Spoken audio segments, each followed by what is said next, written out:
Listener discretion is advised. Hello and welcome to Scary Time, the podcast that helps you find new, emerging, and undiscovered scary and paranormal podcasts. I'm Greg, the host and curator of Scary Time. Today's episode is from the Ghost Stories Guys. The Ghost Stories Guys cover true stories of the strange and unusual, told with humor, humanity, and just a hint of skepticism.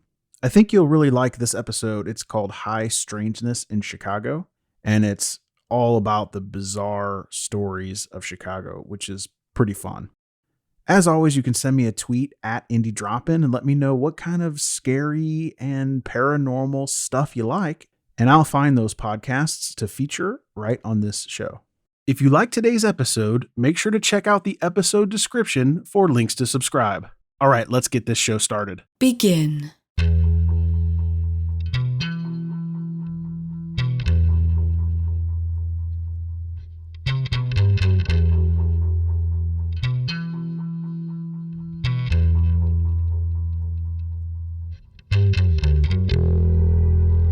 Hold hands and close your eyes. It's midnight, and you're listening to the Ghost Story Guys. Welcome to the Ghost Story Guys. I'm Brennan Storr.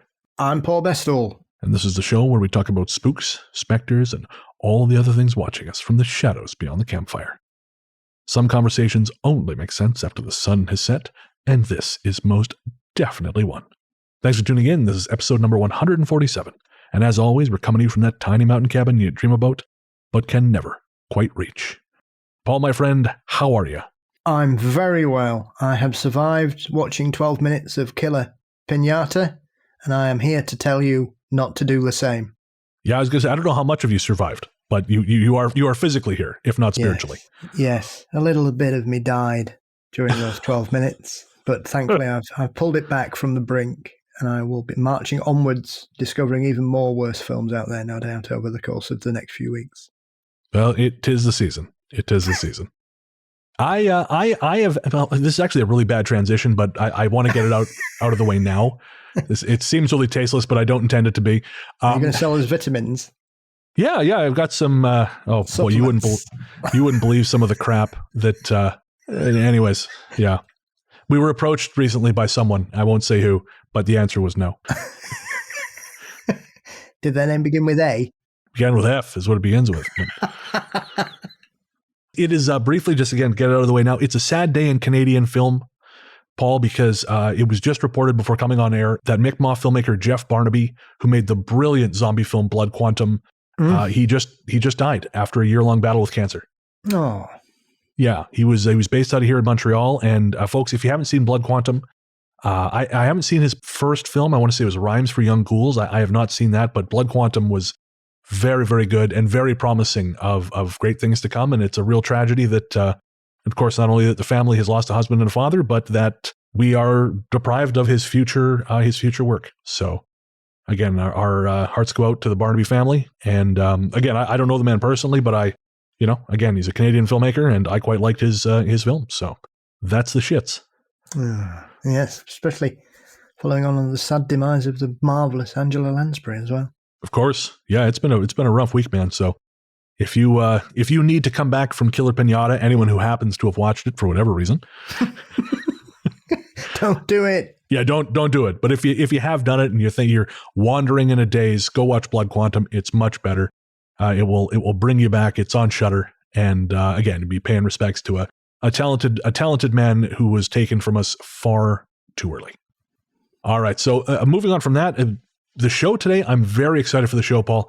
This is something that kind of came together at the last minute, but I don't know how we haven't done it before, because I keep trying to put together an Astral Spiders show. I keep trying, and it's just not happening. I can't find enough stories. I can't find enough information, enough good stories, because there's a lot of cuckoo bananas stories out there, we'll say. My very subtle way of putting it. Yes, yeah, you're nodding. You understand. You've seen this stuff.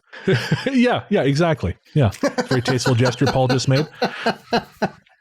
Yeah, there's a lot of wankery out there on the subject of Astral Spiders.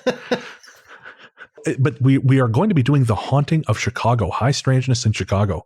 And I am so excited about this show. And it's primarily because, well, one, again, we haven't done Chicago yet, but two, we actually managed to put together a really varied assortment of stories. It's not just shadows. It's not just, noises in the night. There is some truly unique stuff coming up in this episode. I think one of the ones that disturbed me the most, and of course you'll hear this soon, folks, was Hunger Underground. And that is a story that, again, I think is unlike anything we've told on this show. And so I am very, very much looking forward to getting into that. But before any of that, I got to say, I had my own weird experience. It's been a long time since I've had something paranormal happen to me, Paul. And, I got to say, if it's a long time before it happens again, not going to be sad about it. Yes, I'm not surprised. So basically, listeners, what happened is, of course, I'm living in Montreal now until the end of December. And a friend of mine took me out for a drive a few nights ago. And we drove through a lot of different little communities kind of outside Montreal. And when we came back, went home, crashed out, and I had a terrible nightmare. And nightmares are actually not something I've been having since being here, which has been very nice. But this was a very disturbing nightmare. And the content of it is not really important. But what is important is that I woke up from that nightmare. And I remember I woke up, I was laying on my left side. And my apartment is on the 28th floor. And I tend to sleep with the blind open. So there's this construction site just across the street from me, which usually lights up my apartment pretty good. So I woke up laying on my left side, thinking to myself, well, that sucked. And I went to go roll over on my back. And there was what I can only describe. And now it was a very quick thing. So I'm willing to concede maybe it was my imagination, but I don't think it was. There appeared to be a hooded shadow figure standing over me in bed. And it was shit scary. I gasped. I actually gasped out loud. And as I did, the best thing it's like it shrunk. It's like it had been a projection. Yeah. And it just shrunk back from like a full-size thing standing over me to just gone. Oh. And again, bear in mind, there is an open, not open window, but like a totally unobstructed window with light coming through it. So there's nothing that would have cast a shadow. And as I said, it was gone. And my door was locked, or my door was closed. I keep a towel against the bottom of the door to sort of keep out the draft and kind of help cut down on outside noise when I'm recording. And if someone, say one of my roommates had come in and just decided to, stand over me breathing heavily, I don't think they could have moved that fast. And if they did, they couldn't have put the towel back in place where it is. So baffling, absolutely baffling. And the only possible explanation I can conjure is that recently a listener wrote in to say that while I'm here, here's some haunted places to check out in Montreal. And one of them, they said that the small town of Lachine is very haunted. And that night, roughly around midnight, maybe a little bit later, we drove through Lachine. Mm. So I don't know, maybe something hopped on for a ride and decided they liked my apartment, which, hey, fine. I dig that. I like it too. But I don't know, man. But that was striking, and that it's been a long time since that's happened. Yeah. Do you remember seeing a face or any sort of clothing, or was it just a sort of shape? Just a shape. I would say that the only distinctive feature is it didn't look. Again, it was all very quick, so I'm hesitant to put too much on it because, again, I don't want to be building something out of nothing. But if I had to swear to it, I would say it looked like it was wearing a hood of some kind. Mm. It didn't look like a person's head. It looked like a big black robe would look in shadow, but it was all shadow. There was no feature whatsoever. Mm. So that's all I would say for certain. That, and it shrunk back. It wasn't like blinking, it was gone. It was like it got like something sucked it away, Like a paranormal Hoover. Yeah, exactly. Yeah. Like the Ghostbusters had kicked in my door and gotten down to work. Good for them. Yeah, sadly not what happened. And again, not my very friendly Russian roommate, breathing heavily over me, which I guess is a good thing. On the flip side of that, I did have this one very creepy experience that had nothing to do with the paranormal. I came home from seeing a horror movie a little while ago. I went to go see a double feature of Pearl and Barbarian, both of which are very good. And if you do go see Barbarian, do not watch trailers. Just go see it. But I had a bit of an anxiety attack after leaving Barbarian. And by the time I got home, I was in it. And I thought, okay, well, time to go to bed. You're safely on the 28th floor. No one's going to bother you here. Open the door to my apartment. It's pitch black inside, which it always is because no one ever turns on lights in here. And I hear this Slavic voice from out in the dark. Do you have a weapon? And I thought, oh shit, this is my funny games moment. This is my The Strangers moment. Then I thought, wait, he likes to play video games with his friends late at night when he's wearing headphones. Maybe I just wandered in at exactly the wrong time. And then I waited. And yes, that's what was going on. He was playing video games on, and talking on Discord with his friends. But for that brief second, Paul, I thought, well, that's it. Game over. This is how I go out. Do you have a weapon? Bye. But thankfully, I am still here. And that's good because it's about the time we thanked our patrons. This one's for the patrons. Patrons, you are the John Wick to our pencil because you are what make us truly dangerous. For real though, guys, patrons, without you, the show doesn't go. Everyone who listens to the Ghost Story Guys helps makes us who we are, but patrons are the ones who allow the show to continue. You pay the bills, you pay our bills. And so thank you. And of course, we'd like to thank all our patrons, but we'd especially like to thank our latest patrons. They are Julia Fristede, Ingrid Lawson, Cheaper Than Therapy, Selena, D.D. Lati, Tara Refner, Very Good, Well Done, Ben Jackson Ling, Zelly Thomas, and Helen Napolitano. Again, thank you so much from the bottom of our terrible, terrible hearts. And if you listen to the end of the show, we'll tell you about all the cool shit you get. But we will say, if you join up for $1 a month at patreon.com/ghoststoryguys, you don't have to listen to ads. And who doesn't like that? Ads suck. But for everything else, again, we'll tell you about that at the end of the show. And for now, just say thank you so much. All right. Just before the break, shout out to our composer, Rainy Days for Ghosts. Rainy Days for Ghosts is a project of film journalist and composer Jerry Smith, and they are currently accepting commissions. So if you'd like to hire Jerry for your next project, send an email to rainydaysforghosts@gmail.com. All right. So we're going to take a little break, come back with some email, and then it's time for High Strangeness in Chicago. Ooh.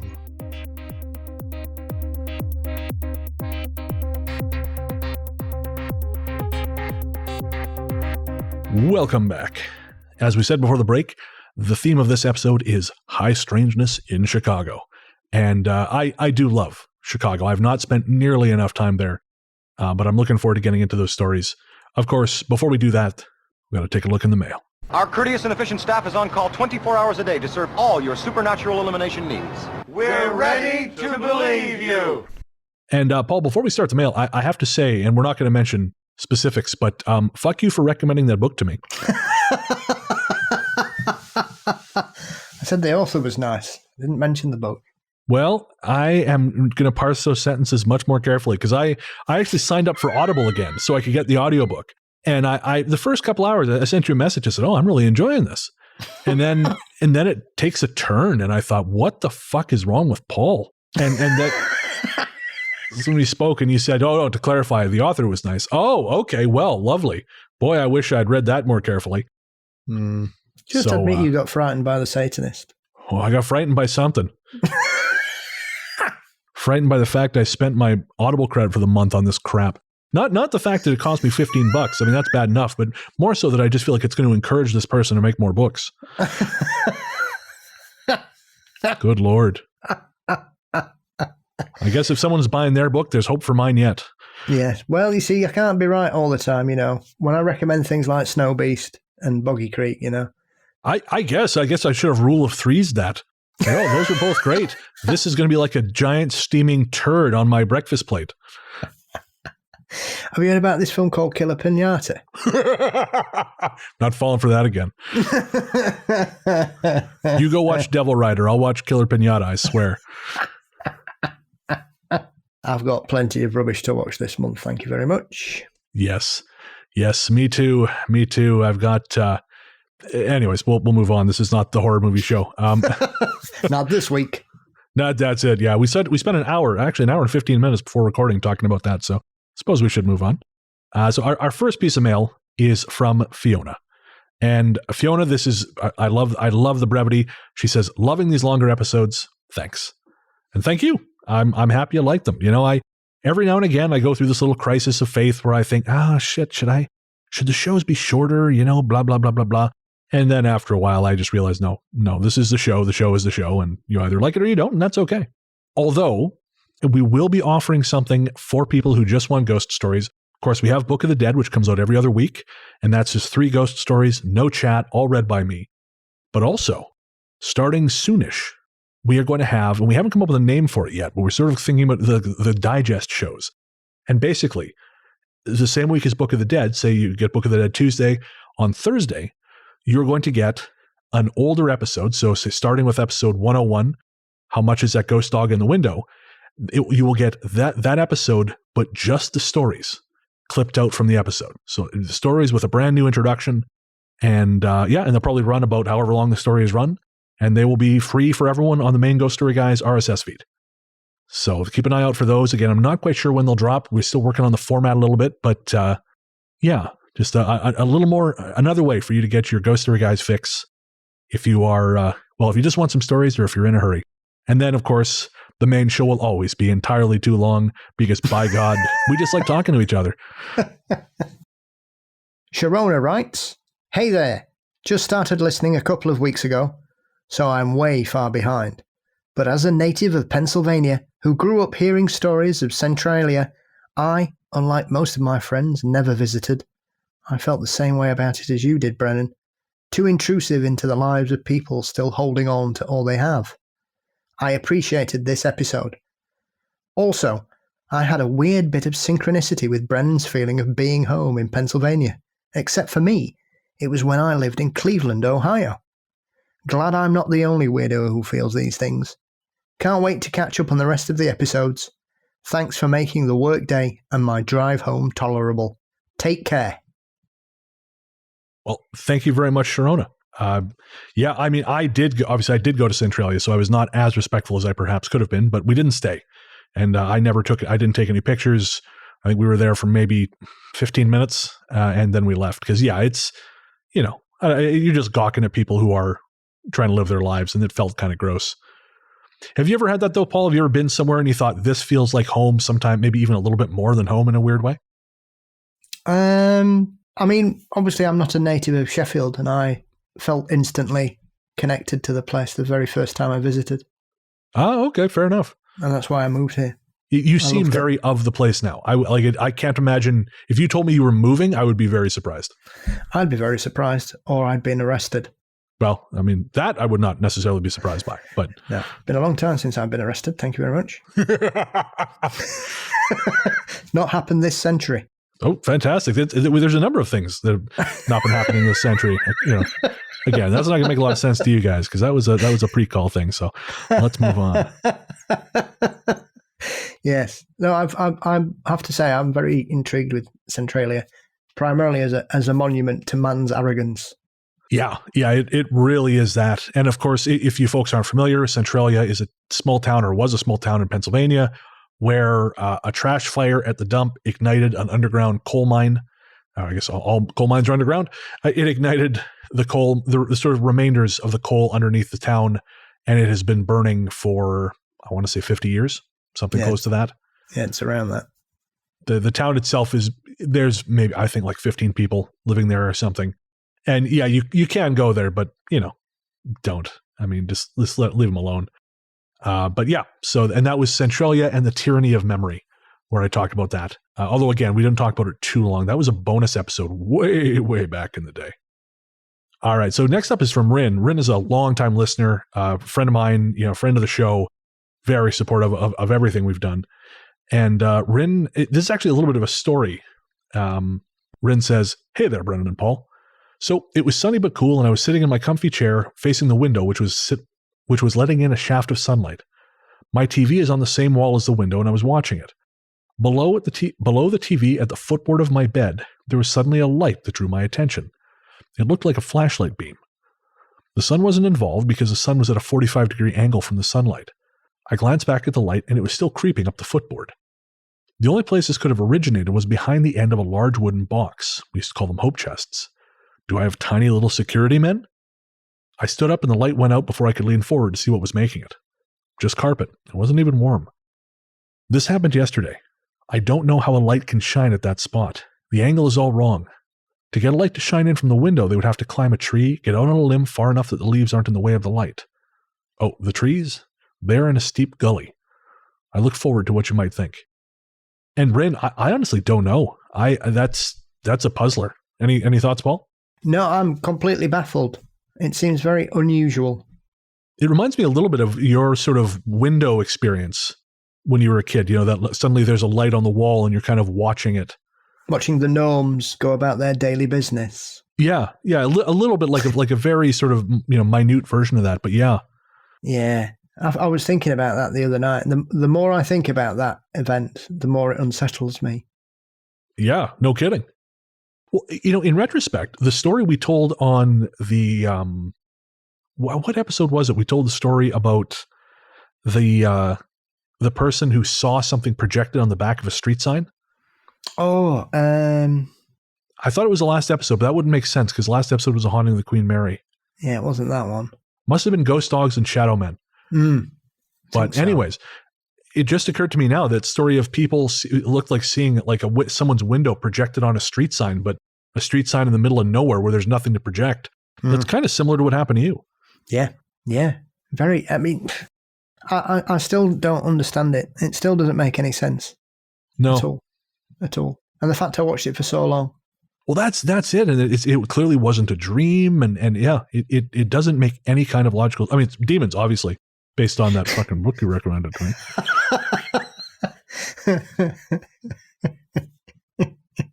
Yeah, crazy. Really is one of those weird things that happens in my childhood. So, Rin, yeah, I'm sorry we can't shed more light on it, but I do know there is actually next episode. We do have something similar in that episode. There is a similar story. It's not exactly the same, but yeah. So when the next episode comes out, 2 weeks hence, which is going to be, I think, about airports and planes, there is something in there which maybe might ping a little bit close to this. And of course, if you see anything else, please let us know. Next up is Zach. Hey, Brennan, can't wait for your book to be re-released. Woo! But I wanted to tell you about something weird that happened to me when I was in middle school. When I was in 6th or 7th grade, I was helping out my mum at her work during spring break. She was a preschool teacher at a very old church in a little town named Woodland in California. She had asked me to go downstairs into the basement and grab her purse, which she had left in one of the closets they used for storage. As I was coming out, I flipped the light off and instantly felt this fear rush over my body. As I looked over my shoulder, I saw 2 very tall shadow figures looking towards me from around the corner. I ran like hell out of the basement. I told my mum about it, and she told me it was my eyes playing tricks on me. Fast forward a few hours, and I'm helping clean up while we wait for the last few kids to be picked up, and out of the corner of my eye, I see the same shadow figure walk past the door. I immediately jump up to find my mum, and when I got to her, she was wide-eyed because she had seen the same thing. She looked at me and said, "We'll talk about this later." And as she was putting the period on her sentence, a little boy walks up and asks if that tall man who walked by was his dad. My mum, who was terrified at this point, walked through the whole church looking to see if anyone was there, and there was absolutely no one. Ever since then, I never went back into that church, and I never will. So, Zach, thank you for sharing that. And I know we spoke a little bit because he sent this in via Instagram. And I know Woodland is actually a pretty well-known haunted town. I think that the whole town burned down at one point. Yes, there's one of those, ironically, we're talking about Chicago, which is another major city in the US that essentially burned to the ground, wasn't it? Yeah, of course. So, yeah, no, Zach, thank you for sharing that. And I do not blame you for going back into that church. All right, so we have one last piece of email. It's technically a little story, but, whatever. We're going to read it anyways. This is sort of like this is a foreplay. We're just getting us, getting all good and ghosty before we get into the stories themselves. That's what this is for. Some people have said, why the fuck do you have email at the front of the show? That's why. It's called foreplay. Look it up. Parasexual. There, see? Thank you. That's my new band name. Not a word that the makers of the new Hellraiser film are familiar with. But anyways, that was not nearly as horny a movie as it should have been. But moving on. This last message for today is from Jennifer. I was sleeping one night in the little apartment my husband at the time and I lived in. I woke not sure of the time, looked around the room, and I saw a large, dark, cloaked figure standing in my doorway. I couldn't see the face, just a large, dark hood. I think it must have been 6.5 to 7 feet tall. I remember thinking, please don't hurt my husband. I'm not sure why this was my reaction. However, it was. Then, for reasons I can't explain, I rolled over and faced away from the figure. As I looked the direction I am now facing, the figure quickly appears in front of me. I then felt scared, but closed my eyes and fell asleep. To this day, I'm not sure if it was a dream. And Jennifer, thanks for sharing that. Funny enough, or well, I don't know if it's funny or not, but coincidentally, she sent that in just as maybe a day or two after I had my own experience. A little bit of a synchronicity there, but yeah, it's fascinating. We sometimes we see these things and we don't treat them maybe with as much alarm as we probably should. As I said, the first time I had a shadow person encounter myself, I fell asleep again. Like it touched me and then I fell asleep. And that's actually why the one that happened in my bedroom here was a little bit more anomalous, because I'm not to say I freaked out, but I mean, I forced myself to stay awake because I thought, no way I'm going back to sleep. And so I stayed up the next 45 minutes reading movie reviews because, I'm a big old handsome nerd. But sometimes you just go right back to sleep. And I think sometimes I don't necessarily think we have a choice in that, Paul. I do think that there is something about these figures which maybe allows them to influence us in some way. Yeah, very much so. I find it often unusual when people have very strange reactions to, if you see somebody in your room, the usual thing is you challenge them. But most people, like Jennifer there, said, please don't hurt my husband. Whereas most people are saying, please, take them, not me. Were you Henny Youngman? Take my wife, please. Look that one up, kids. Ask your grandparents. Be better off asking a Ouija board, I think. So thank you for sharing that, Jennifer. And thank you to everyone who wrote in. Again, if you want to send us a message, comment, question, story, ghoststoryguys@gmail.com is a way to do it. You can also send it as a voice note. So record it using your phone and attach it to an email. Of course, we will be discontinuing the ghost line after the 22nd of this month. So if you do want to send a story in that way, which some people have done and we'll be sharing on future shows, we would love to hear them. We'd love to hear your voices, love to hear your stories. And again, send all of that to ghoststoryguys@gmail.com. And just before we get to the stories, do you any personal thoughts on Chicago yourself, Paul, in terms of the haunting? Obviously, there's a lot of famous haunting in Chicago. You and I were talking off air about Adam Seltzer's various books on the subject and things like Resurrection Mary. But anything that particularly jumped out at you? In Chicago, you can't start anywhere without discussing the O'Hare incident of 2006 with the UFO that was sighted above the airport. I was hoping you would bring that up. Yes, please go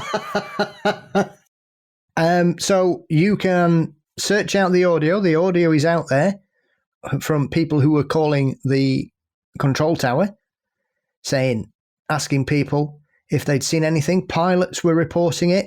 All that audio is available out there. It was dismissed as a certain type of cloud, which is one of those ludicrous explanations that seems to ignore everything that everybody who saw it says. So it was seen by pilots, ground crew, and I think some air traffic did actually admit to seeing it. So it happened in November 2006 and has become a bit of a holy grail in the world of modern ufology because there is allegedly photographic evidence. I wondered if there was, because O'Hare is not exactly a sleepy airport.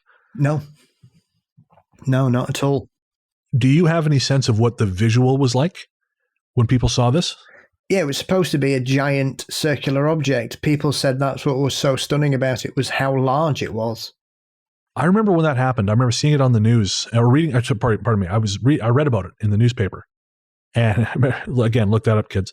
But I wasn't really as much into this stuff back then. I was aware of it, but I didn't really have a sense of it. But I remember thinking like, oh shit, maybe there's something to this UFO stuff, because how do you dismiss something that so many different people have seen? And then, of course, as you said, they managed to fucking dismiss it. Yeah. But it sounds like the dismissal is pretty thin. I mean, even one of the air traffic controllers, when somebody rings him, they say, have you been drinking? No, it's really 3:00 in the afternoon. She's at work. I think if she's drinking, the last thing you should be doing is joking about it. She's working in an airport, mate. So I think it's a very tantalizing situation. I've always been very intrigued because of the witnesses and the fact that the audio is out there. It doesn't take much. If you just search O'Hare Airport UFO witnesses, you'll find it. Well, I'll try to put a link in the show notes to that, because again, it's a very, very interesting case. And as we've said so many times in the show, I just don't think you can discuss one kind of high strangeness while ignoring the others. No, absolutely. Chicago's got loads of really great areas, which sometimes people don't talk about. It's like Robinson Woods, just outside of Chicago. It's near O'Hare Airport, strangely enough. And tell us a little bit about Robinson Woods. So Robinson Woods is supposed to be the most haunted area of woodland in the northern US. It is infamous for people being chased by strange lights and hearing crying voices and children and people feeling that small hands cup their hands as they walk through the woods. Oh, wow. It's been reported for decades around there, Robinson Woods, and it's a place that's got a lot of strange history and a lot of bloodshed there and stolen Native American ground that was then given back to them as a gift. Here's that land back that we stole from you type situation. You're welcome. Yeah, thanks. So it's a very spooky area that has had numerous reports for a very long period of time. So if you ever want a frightening hike, Robinson Woods is the place to go in Illinois. We are not to be blamed for this. Just for the record, if you do this, tell us about it, but you also cannot blame us should anything happen. I mean, I'm not surprised Chicago's haunted. Obviously, the city burnt down. It has a history of bloodshed, going all sorts. But did you know that the greatest loss of life on the Great Lakes occurred in Chicago as well? I did not. The SS, was it the Endurance? Eastland, the SS Eastland. Okay. Do you want to hear this horrific story? Hell yes. It's a horrific story coming from Paul Bestel. Hell yes, I want to hear it. Okay, so in July 1915, the Great Western Electric Company were organising a workers' picnic, and they'd got loads of ships in the harbour ready to take them across Lake Michigan to where they were going to take them all for this wonderful picnic for all their employees as a thank you. And the SS Eastland was overloaded considerably. And it's one of those ships that when you look into its history, it's always had a bit of bad luck associated with it. Oh, okay. And it was moored in dock. It wasn't traveling across Lake Michigan. And it flipped whilst it was in dock. That's what happens. And 844 people were killed. Oh, my God. Because they were trapped. They couldn't get out. Wow. And the ship capsized. And so it's one of those places where things like that get overlooked because everybody focuses on, the mobsters and gangsters from the 20s and 30s and sure. And the stranger things that have happened in later years. And then obviously you've got the weird flying humanoid figures that have been going on for the last 20 years. But when you look at that kind of event of a ship in dock that flips, I'm always surprised that more people don't know about that, because that's a horrendous loss of life. When you think how many people died on the Titanic 3 years earlier, and everybody knows about the Titanic, but I bet hardly anybody outside of that area of Chicago knows anything about the SS Eastland.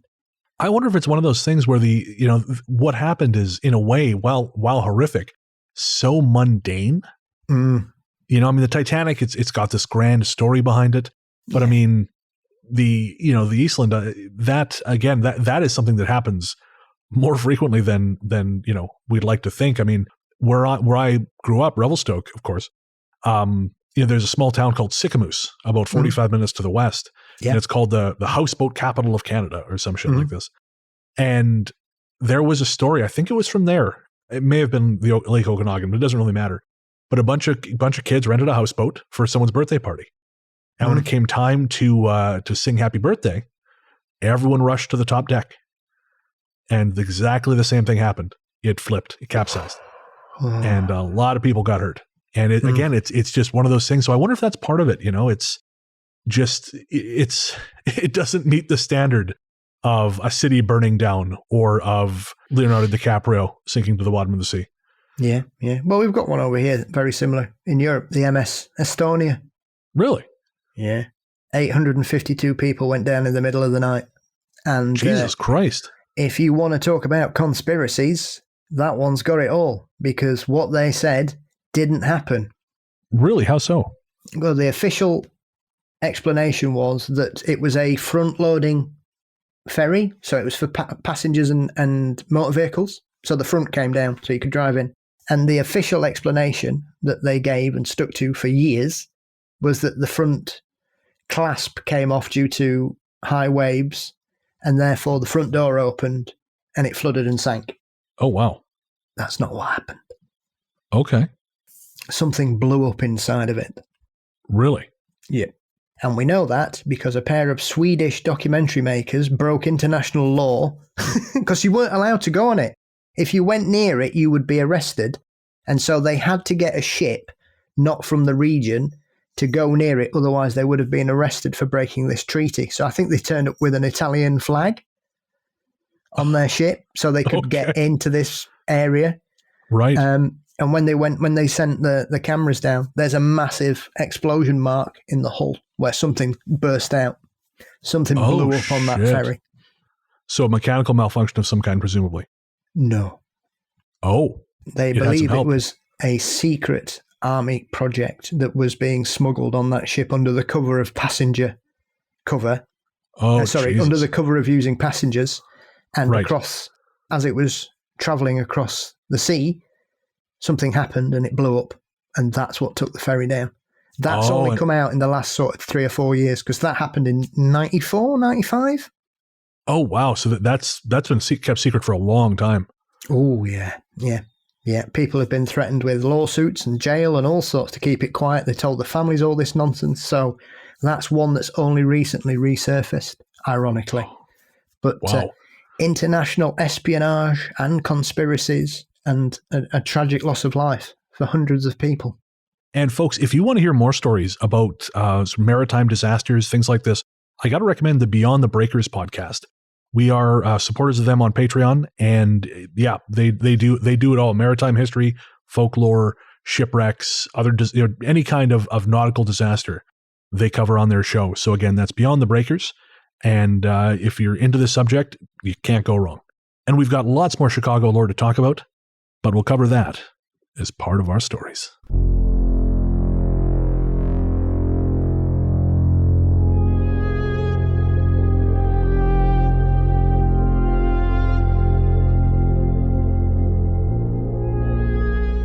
The Blob.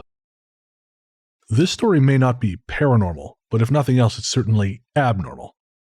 I live in Chicago, and late one night I was on my way home from work when I saw something that didn't make any kind of sense to me. It was around 1:30 in the morning on an overcast night where the dark gray clouds hung low in the sky. I was nearish, maybe a mile or two away, from the Chicago Premium Outlets outlet mall, and the only car on the road. For the traffic to be this low at that time of night wasn't unheard of, and if I hadn't had this experience, I never would have thought any more of it.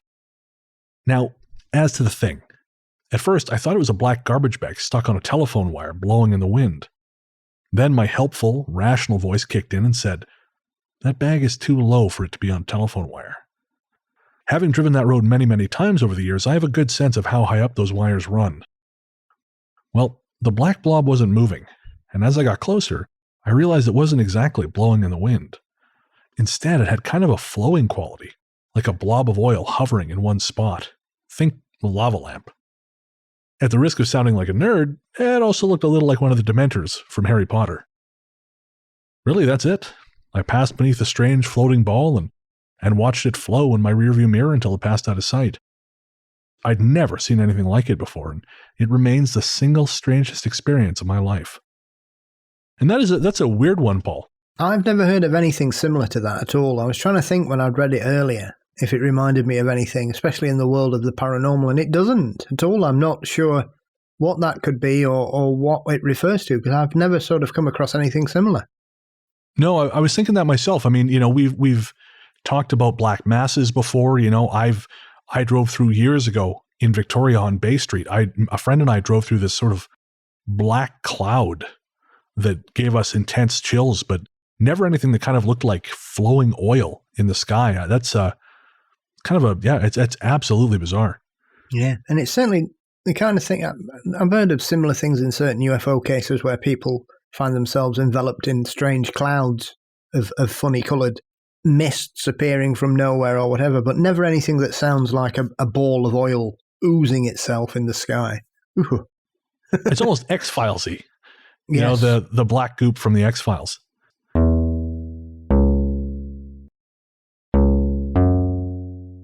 Who was it? You had someone on your show recently. Was it Watson talking about mists?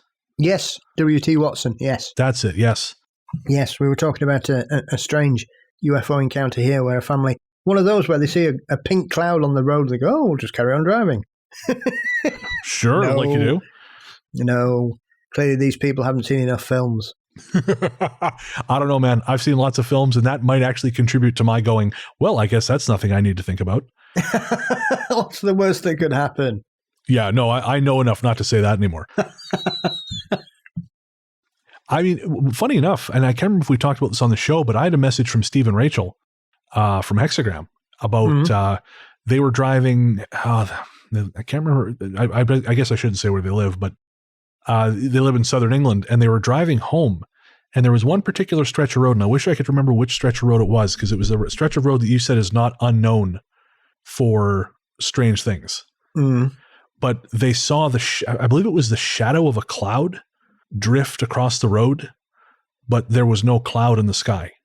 It was like the light was sort of being cast around something, but the something was not visible from the ground, if that makes sense. To wrap up, speaking of odd things, as I mentioned, of course, there's a construction site right across the street from me. And where I'm sitting, listeners, you won't be able to see this, but I am sitting in the closet of my room to cut down on the echo. And so I am staring out directly at my window and, of course, the construction site across the street. And it's been very windy today.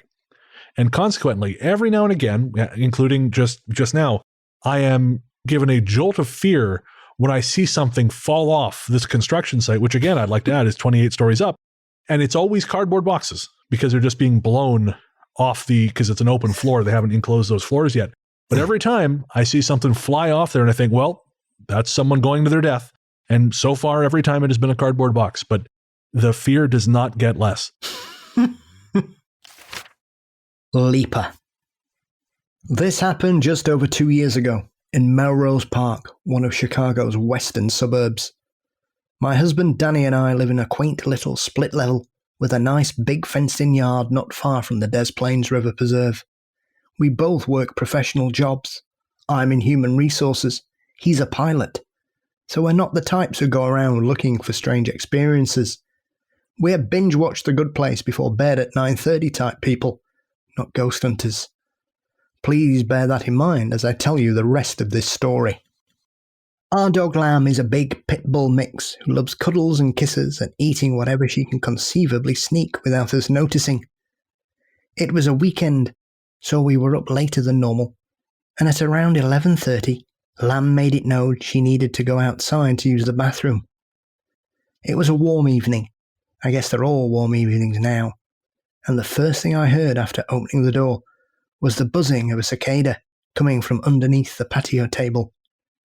Lamb immediately trotted out into the dark of the backyard and chomped that poor cicada down before I could even think to stop her. Looking very satisfied with herself, Lamb stood under the table for a moment, chewing, and I looked away. That's when I saw it. Maybe 20 feet away, coming from the back fence, was what I thought was a trespasser wearing all white. I felt an adrenaline rush come on, but mixed with something else. I've been in a life-threatening situation before this, but what I felt that night was different. I felt a whole body chill. When they saw me, the trespasser quickly changed direction, running away toward the fence, with which they vaulted with ease. Of course, I called Dan, who came running. I pointed to the fence and told him, there was someone in our backyard. He's just jumped the fence and ran.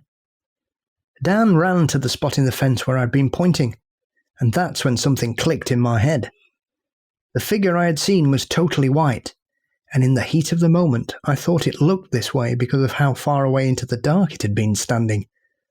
But Dan was wearing shorts, a shirt and a cap, all of which I could clearly make out as he stood in exactly the same place as the intruder had. This person I had seen couldn't have been wearing all white clothes because there were no lines on them, no features. It's like their entire body was featureless and white from head to toe.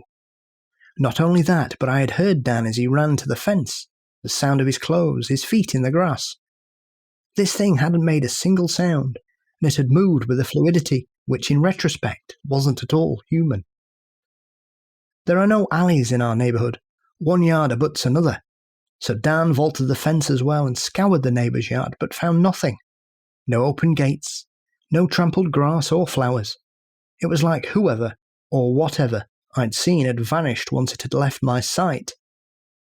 What strikes me as even odder than all this is that Lamb never reacted once. So what did I see that night?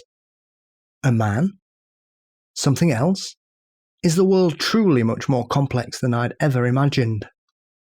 So, Paul, I'm really curious. It sounds a little bit like Fresno Nightcrawler, but I kind of think Fresno Nightcrawler is bullshit.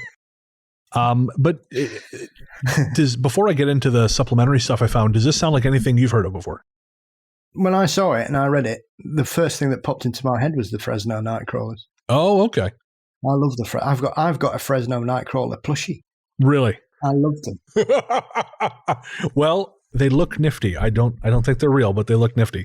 And that's okay, because I don't think Barney the Purple Dinosaur is real, but he's pretty cool too. I mean, if it's a fake, it's one of the best ones. Obviously, there are numerous ones that have occurred afterwards that are clearly fakes, but the original footage is just very odd.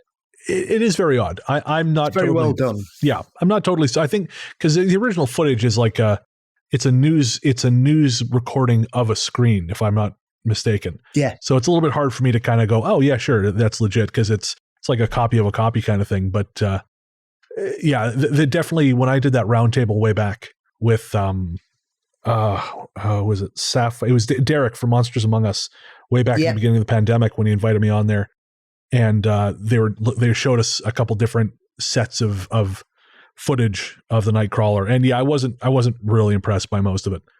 Like the latter ones, the sort of the bonus ones, you know, it's a little bit like Black Eyed Kid stories. You know, there's that first one from Brian Bethel, and you think, oh, okay, well, that's creepy. And, you know, this seems to be legit. And then a bunch of other stuff pops up and it starts embroidering the legend, and you think, okay, I kind of think this is just people jerking each other off. But Fresno Nightcrawler could very well be. This sounds a little bit, I mean, this thing has a head. The Nightcrawler is kind of like ghost pants. It's a pair of paranormal pants. That's my new band name, Pair of Paranormal Pants. You've a lot of band names tonight. Yeah, well, yeah, you know, I'm a very musical guy, mostly because I had some spicy chicken wings, but you know. You should try that English delicacy of mushy peas. That'll make you very musical. I don't want to get kicked out of here. There's a limit, you know.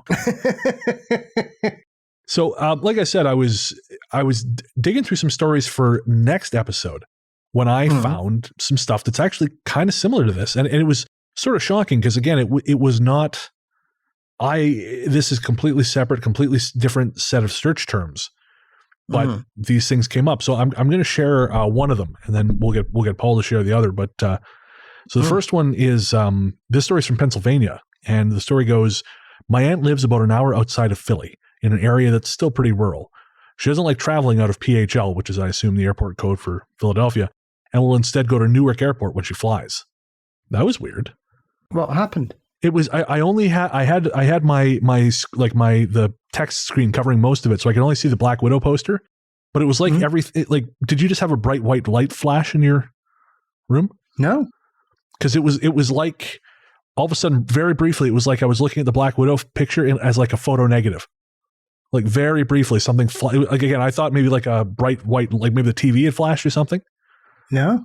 Oh, that's odd. Very. Folks, we've had it's been a very strange night as far as recording stuff goes. We don't quite know what's going on. And I know this has been happening a little bit lately, and you'd think, oh, these guys just don't know what the fuck they're doing. But I swear, I know what the fuck I'm doing. Well, we can say that because we were chatting for the best part of 2 hours with no problems. Yeah, that's a good point. And all of a sudden, once we started recording the show proper, we started having all these problems. And what you just heard, I mean, that was real time. I'm only going to cut that a little bit, just cut it down a little bit. But yeah, I thought something very strange was happening on Paul's side. I do not know. Well, usually there is, but there wasn't that occasion. And not Mushy P related. This is actual.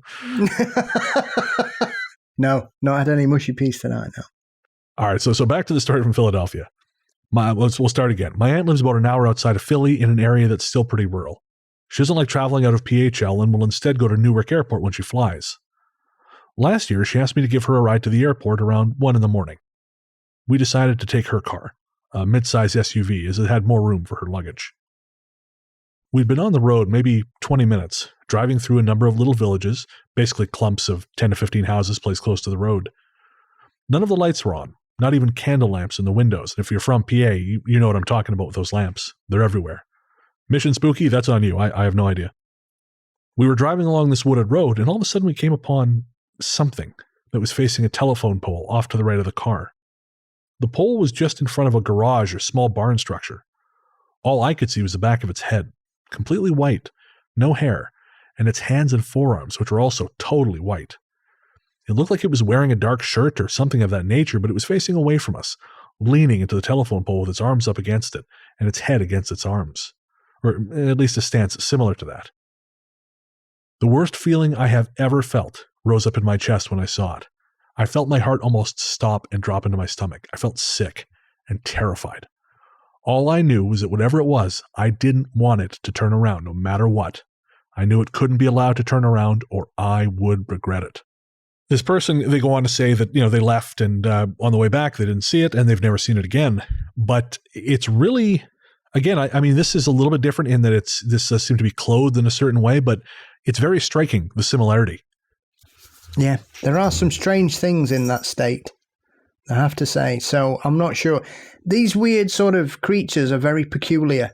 The way that people seem to just be driving along as if they randomly come across things like this. And that's what I always find odd about these particular kind of stories, that they seem so unusual because it's just a collection of coincidence. Yeah. A friend of mine was recently driving across Pennsylvania, and two of my friends, and they characterized Pennsylvania. They said it felt very angry. It felt like a very angry place. Whereas when I've been to Pennsylvania, I immediately feel at home. I just have this sense of like, nope, I'm here, I'm back. And so, it's always, I've also got this as I told in the Call of Dreams episode, this kind of like very strange, almost paranormal connection to it as well. So I don't know. It's really kind of draws me, and I don't quite understand it. But I think you're right. I think it's a pretty powerful place, and there's definitely something going on there. Very much so, especially as a state known for being the home of brotherly love as well. Well, yeah. I don't know. I feel like Philadelphia, they try and sell that just to sucker you in there so they can rob you. No comment. All right. And do you want to share this other one with us, Paul? There was a similar story here. I will do. Bear with me a second. Sure. Sorry, there was a cat's head sticking through the door. It's all fucking happening here tonight. I heard a bell. Right. Okay. Someone else saw something similar in the woods in southern western New York State, which was about an hour north of Erie, one time. They had a group of friends who all liked to go out and play with things we'd most definitely better leave well alone. So one night at about 2 a.m, we went out into the woods and got lost. They didn't know their way around the woods well, but my buddies did. Eventually we came up to this big sort of ravine overlooking a stream. We all heard something rushing through the undergrowth behind us, and we all turned at once. It was hiding behind a tree, peering around the tree just enough for us to watch us, studying us. We were frozen in terror for a moment, and then we booked it the hell out of there and back to my apartment. When we got back there, it was nearly morning, and we were all exhausted, but none of us could sleep. We got to talking about what we'd seen. We all described essentially the same thing, although I couldn't get a good look at it, as I was in a position where most of it was obscured behind the tree to me. All I had seen was really a pale skin glinting in the moonlight and a hairless head. My friends both saw more of it. They described a tall, skinny humanoid thing, taller than our tallest guy, who's easily over 6 foot. Pale-skinned with long arms and legs. No hair, or at least very little on its head or anywhere else. One didn't really see the face, but the guy that did see it described it as if it might have been beautiful, if not attached to that body. We never saw it again, despite numerous additional forays into those woods. And so there's one more story from Pennsylvania that I found, again, quite randomly. And here it goes. I live in Pennsylvania also, and I was sleeping over at a friend's house. We planned on camping in a tent in his backyard, but for some reason, we went back inside. I remember forgetting something from the tent and had to go back and get it. And that's when I saw this thing standing outside of the tent, peeking inside the flap. Honestly, it was probably some teenager, but I remember it was tall, white, bald, and skinny. I couldn't make out any facial features. It looked more like an alien than a person, but that could be my young imagination. I screamed and ran back inside. His parents investigated, but didn't find anything. And so, folks, we don't know what the hell it means, but the fact that other people are seeing it in multiple places, I think, is significant. Unless it's the Dover Demon on tour. You're going to have to tell us what the Dover Demon is. The Dover Demon is one of those really odd cryptids that's been sighted once, really. And that happened, ironically, in the town of Dover, in Massachusetts in 1977, I think. It's one of Lauren Coleman's first investigations. And it was sighted by a group of teenagers. And essentially, it was this white, sort of spindly thing with a really big head. And they saw it sort of scurrying across the road. And a couple of other groups of teenagers saw it over the next day or so, I think. And then it just vanished. Never seen again. I mean, that sounds a lot like what we're talking about here. Yeah. And it was pale, hairless, odd-looking. Interesting. So maybe it's not specific to Dover. This is some kind of weird phenomenon that moves around and terrorizes people, particularly in Pennsylvania. Yeah. There's some weird things. The other one around there is the Enfield Horror. Right. Which happened in Illinois. Yeah, of course. And whereabouts is that relative to Chicago? I think it's towards the south of the state, to be honest. But that's a very odd thing, because one of the witnesses said it had 3 legs. All right.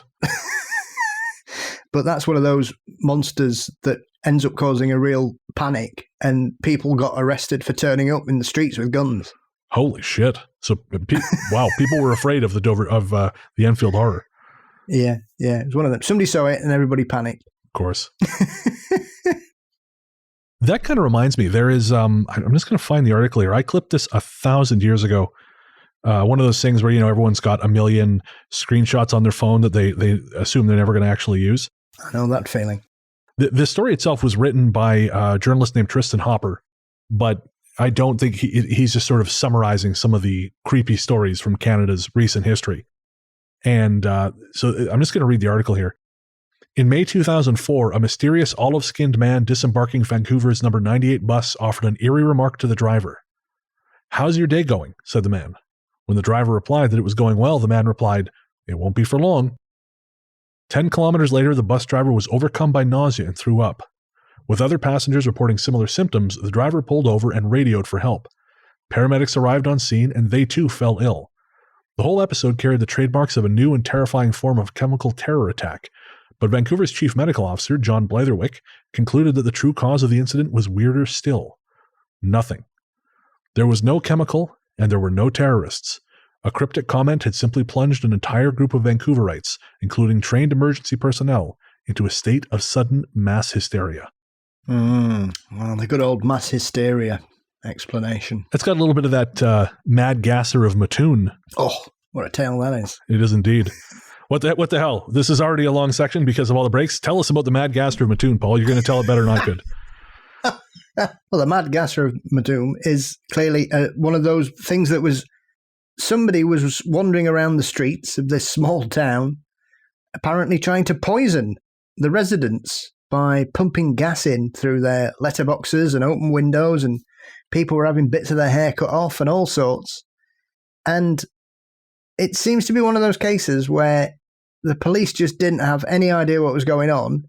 So after about 10 days, they just went, no, it's not happening. Nothing's happening here. People are just pretending to faint. Interesting. And it just petered out after that. It's crazy. It happens a lot. You see these situations, they always get reported around the world. But the mad gasser clearly is one of those where they've blamed it on social upheaval, stress, the time of the period in time that it occurred.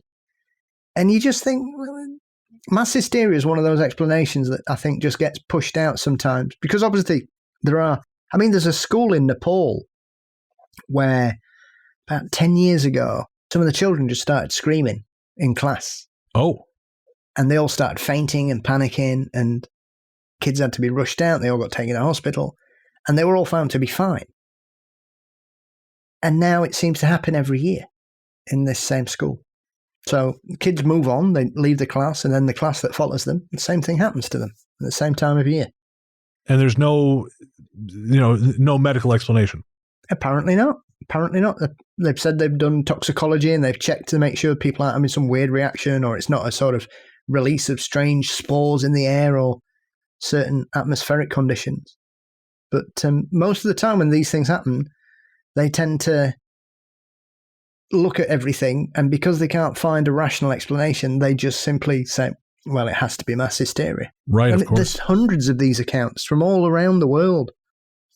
All around the world. There was one in a clothes factory in the southern US in the 60s. Oh. And that got blamed on the stress of the civil rights movement, because the majority of people involved in it were black. Fascinating. So, I don't know. Well, before we move on, folks, I just want to point out Mattoon, also in Illinois. Dun, dun, dun. Hunger underground.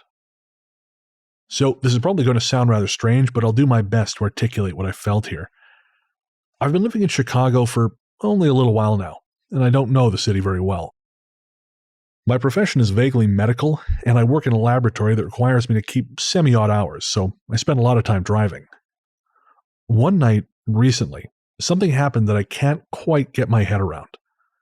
Maybe it's nothing, but it didn't feel that way at the time. It was late, and I was driving back home from the lab. Because I still don't know the city beyond what Google Maps tells me, I don't know exactly where I was when it happened, but suddenly a strange sensation began to creep over me. It was like the air suddenly got about 20 degrees warmer, and my mind was flooded with images of the city, abandoned and filled with sand. The buildings were sagging, their windows were broken, and there were no people anywhere. You know how movies like I Am Legend display post-apocalyptic cities where nature starts to take back over? It was like that. To be clear, this wasn't a hallucination. It was more like forced imagination. It felt like I wasn't the one who wanted to think about these things, if that makes sense. As these images crept over me, I got a strong feeling of what I can only describe as hunger from outside my car. It was coming from beneath the ground, like something under there wanted to swallow up this section of the city. Along with that feeling, the air seemed to be heavy with negative emotions. Picture walking into a room where people had had a fight, but over more than 5 minutes of driving. About halfway through driving in this area, I felt like I was being watched, like whatever entity that was making me feel this way was now aware I could sense it and had zeroed in on me. Every instinct I had was telling me something was very, very wrong and that I needed to leave immediately. Then, after passing one particular street, it all went away. The heat, the strange hungry feeling beneath the ground, the imagined images of a deserted post-mankind Chicago, just gone. Being a scientist, I'm not one to put too much thought into strange experiences, but this was next level. I'm struggling to find a rational scientific explanation for those feelings. It felt like a negative version of the energy vortex in Sedona, Arizona. And that's another one, Paul. I don't know that I've ever necessarily heard anything like this. Well, the only thing that comes to my mind is a time slip. Oh, interesting. But one of the future. not of the past. Oh, fascinating. But I mean, how then to explain the feeling of hunger? Now that bit I can't explain. I don't know. Maybe it was the overriding sense of the emotion of the moment, because most time slips that people mention or claim to have had seem to involve the past, don't they? Sure, yeah. But time is a two-way street, is it not? Well, I suppose there's an argument to be made. I mean, I know there's some people who think that, the future is as yet unformed, sort of a result of many different decisions being made at one time. But certainly, yeah, there are those who think the future is kind of like past and future exist alongside the present, like a single block. Well, I mean, you could be really finicky about this and say that technically astronauts travel through time, aren't they? Because they lose periods of time when they leave the Earth's atmosphere. That's nerdy even for us. But I mean, that's really splitting hairs, I think. But because otherwise, as the contributor says there, it does sound like a post-apocalyptic. God, I can't even speak to that. A post-apocalyptic scene, because you would say, well, maybe it was the past, maybe that's what it used to look like. But then obviously there wouldn't have been buildings at that period of time. Yeah. If it was barren wastelands, it would just be grass and hills and whatever. And even during the period where that area of North America was under thousands of feet of ice. So it can only be, if it is anything at all, it can only be a glimpse of the future. But as for the feelings of hunger, who knows? See, I was thinking about this in terms of maybe it's something, because we've talked before about nature spirits, and again, I know, just lost Paul again. There's the man. Things are afoot at the Circle K, my friend. They really are. I actually forgot to tell you, I saw another one of those flashes earlier. You know what it looks like? It looked like something sweeping from one side of your screen to the other. That's what it looked like. How weird. Like a light effect of some kind sweeping from one side to the other. I haven't seen it since.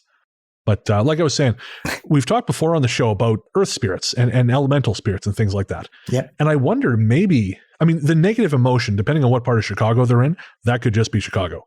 Because there are some very, very rough parts of Chicago. But also, I wonder if that hunger, if there's something that's, again, we sort of tend to think as, oh, this was all nothing. And then we put up our Jamba Juices and Curves Fitness Centers. But we have in many cases built on things that were already there, but maybe we didn't quite understand. And so I wonder sometimes when you've got a place that's, particularly violent or particularly prone to certain kinds of violence, and certainly a lot of what's happening in Chicago, it's a result of socioeconomic factors. It's not just, random violence. Like this is what happens when you sort of systematically deprive areas. But still, I wonder if there are paranormal environmental factors that can influence these things, Isn't there a part of Chicago built on a graveyard, like a mass graveyard? It wouldn't surprise me. I don't know enough about the area, but it's very possible. Again, Chicago is a city built on bones, at least figuratively, if not literally. Yeah. If you ever want to ruin your sleep, read Upton Sinclair's The Jungle. His description of what was done in the slaughterhouses, really paved the way for labor reform in Chicago at the time, but also just told some horrific fucking stories and really talked a lot about the how badly the Polish immigrants have been taken advantage of as well. So that's worth a read, folks. But going back to the nature spirits, it reminds me a little bit of when I was hanging out with Ella in Los Angeles back in 2018 or maybe 2017, whenever it was. I was showing her around downtown LA, and I really noticed as night came on, you felt the city closing in around you. You felt this, like the number of places you could safely go, and not just for reasons of street crime, although of course that's a problem in Los Angeles, but there was this very, very real sense that outside forces as night came on were kind of filling the streets and taking back the space that it had ceded in the daytime. And I feel like it might have been our listener, Michael, who told me that Michael Zabrujo, he told me that there is something in the desert, like a major elemental. Yeah. And that it's just kind of biding its time until such time as it can have the city back for, full time and for real. So I wonder if maybe there's something similar happening there. Well, why not? I mean, obviously, and especially because you've got such a large body of water nearby, who knows what lurks? Oh, gee. Yeah, I hadn't thought about that, but of course. All right. Well, that's a comforting thought. Take another city, evil spirits, whatever is out there, whatever this thing is, just take Gary, Indiana. Okay. Just not Chicago. I like Chicago. Is there anyone out there who likes Gary? No, I don't think so. Listeners, if you could recommend a place to be taken by elementals, please let us know. Yeah, of course. Brett Manning, her wonderful new book, 1 Foot in the Green, was just released. Brett lives in Indiana. Brett, tell us, which garbage city in Indiana can the nature spirits have instead of Chicago?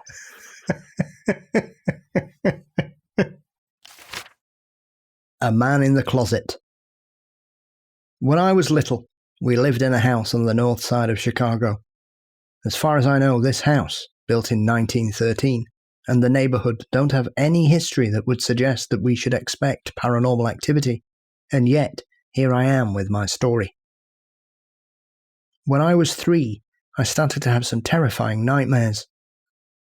I would dream about vicious animals chasing me around the house, or appliances in the house being flung across a room at me. I even dreamt about the toilet coming to life with sharp teeth trying to eat me.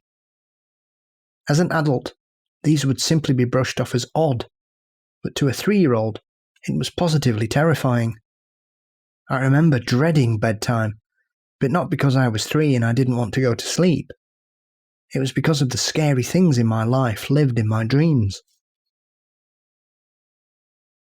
After several months of this, I was still having nightmares, but now my parents were finding me sleeping under the dining room table every morning with my blanket and teddy bear. They thought it was just a phase, but when it persisted for weeks, they sat me down and asked me why I was doing that. I told them that every night, after I was in bed, and after they had gone to bed, a tall, scary man dressed in all black would come out of my closet and tell me to get out of his room. I remember that I used to have a Sesame Street nightlight in my room, and I remember it flickering when the man came out of the closet to tell me to leave. I even have a vague memory of trying to block off the closet door with a chair once, but it opened anyway. Of course, my parents didn't believe me. After all, I was 3. They thought this was all the overactive imagination of a child. However, not 2 days after I had told them about the man, my mum called my dad at work to tell him she'd heard footsteps in the attic. I remember hearing them too and not being scared, but that was because I had gotten used to hearing them every night. By this point, I thought they were normal. Fun fact, the stairs to that attic were in my closet. My dad didn't work far away, so my mum took me outside and we waited in the front yard for him to come home. He checked the house, but there was nothing there. The attic was populated only by our boxes. The next day, we went down for nap time, me in my bed and my mum in her room. I was almost asleep when I heard her yell my name. I threw off the covers running to her, and she told me to get some clothes because we were going to stay at Grandma's for a couple of days.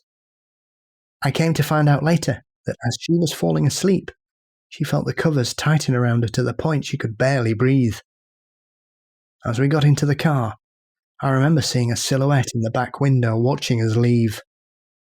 We stayed with my grandma for a couple of days, and I think my parents had a priest come in to cleanse the house. We moved shortly thereafter. We've talked about this before, but I've talked to people who've had priests bless their house and it's done absolutely nothing. And it's so specific down to the priest. I was thinking about that again when I was listening to that shitty book. People are gonna be like, "What's the book?" And I will never tell you.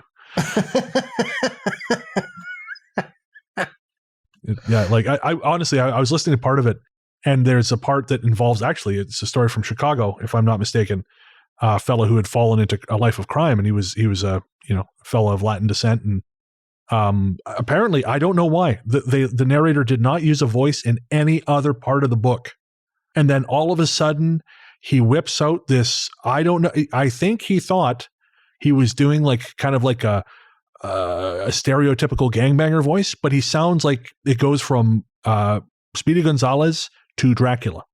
I was aghast. I could not believe that he had done this. I thought, no, buddy, I've done a couple of, I mean, this guy's done way more audiobooks than I have, but don't do that.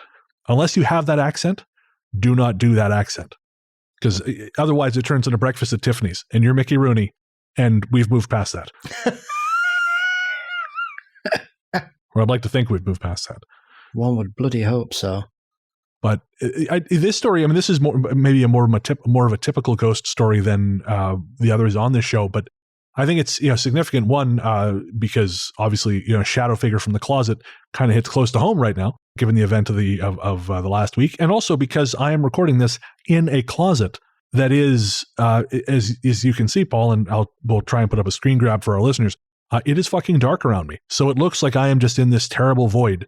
And while you were reading the story, I don't know if you could see me or if you were reading, but I was like playing around, moving my hand into the screen to see if I could terrify myself by making it look like a disembodied hand was coming for me. Because, I want to have more nightmares is the thing. It looks like a knockoff version of Get Out. Yeah, no, it would be a knockoff version of Get Out. I feel like one made by Ben Shapiro. I'm leaving that in too. If you like Ben Shapiro, you probably shouldn't be listening to the show. Well, someone has to. I'm always perplexed when I hear stories like this. Who on earth puts stairs in a closet in a kid's bedroom? What's all that about? What's going on there? So funny you say this, because my first apartment, the one I wrote about in Strange Little Place, which will hopefully be back in stores soon, the room at the top of the stairs, the one that I could never get to be anything, it always just ended up being the pass out room when I had parties. There was a closet, and in that closet were stairs to the attic. What's all that about? I don't know. I assume that's the room for the kid they liked the least. I think, well, that's Giuseppe's room. He was always kind of a pain in the ass, so we'll give him the stairs. And again, that room was a room that was very strange. Yeah. That was the room actually where even after when we had long sort of moved out of there and different owners had bought the building, they knocked down all the walls upstairs. Mm. They completely redistributed the space. So it was, when I went to go see it, when I started writing Strange, it was completely different than when I lived there. And yet that room, that corner of the upper floor, the woman who ran the place told me, she said, I cannot get it to be anything. She said, not only will nothing stick there, she said, I put a brand new marble countertop in because there's a sink in there. And she said the next morning it was cracked, right down the middle, cracked. Mm-hmm. So I guess the moral of the story is if your room has stairs in the closet, it should no longer be your room. Mind you, I say that. I mean, that house I grew up in, that was a bit odd, to say the least. We had that random door in the wall, didn't we? Yeah, I was thinking that when you were challenging this. I'm like, this is high speech from someone who literally had the man in the iron mask living in his bathroom. Yeah, but let me counter that. Oh, here we go. That house was built in 1748, which is older than Canada, isn't it? I mean, if you had lived in Revelstoke at the time that building was put together, many of the attitudes had not progressed beyond 1748. So, I mean, that was just weird. I don't know. I mean, that house was all kinds of odd. That room reminds me of the Treehouse of Horror episode of The Simpsons, where Bart's double is living on fish heads in the attic. Yeah. That's what that reminds me of. Well, those stories are based on factual events, aren't they? Those stories always give me a shudder when you read those about people who discover that they've had somebody living in their attic for a year or something. Oh, yeah. There's actually a name for that, and I cannot remember what it is. It's called burglary. Well, this is like extended burglary, sleepover burglary. There's a name for it. Yeah. And funny enough, our listener Travis, who he wrote in, we talked about it on a previous show. He had that experience in Detroit near 8 Mile, where he's living now, where he saw a green panel light up in the sky. He also had an issue where, and I don't remember exactly what happened, but he woke up one morning. You know what? I'm just going to find the email really quick so I'm not talking on my ass.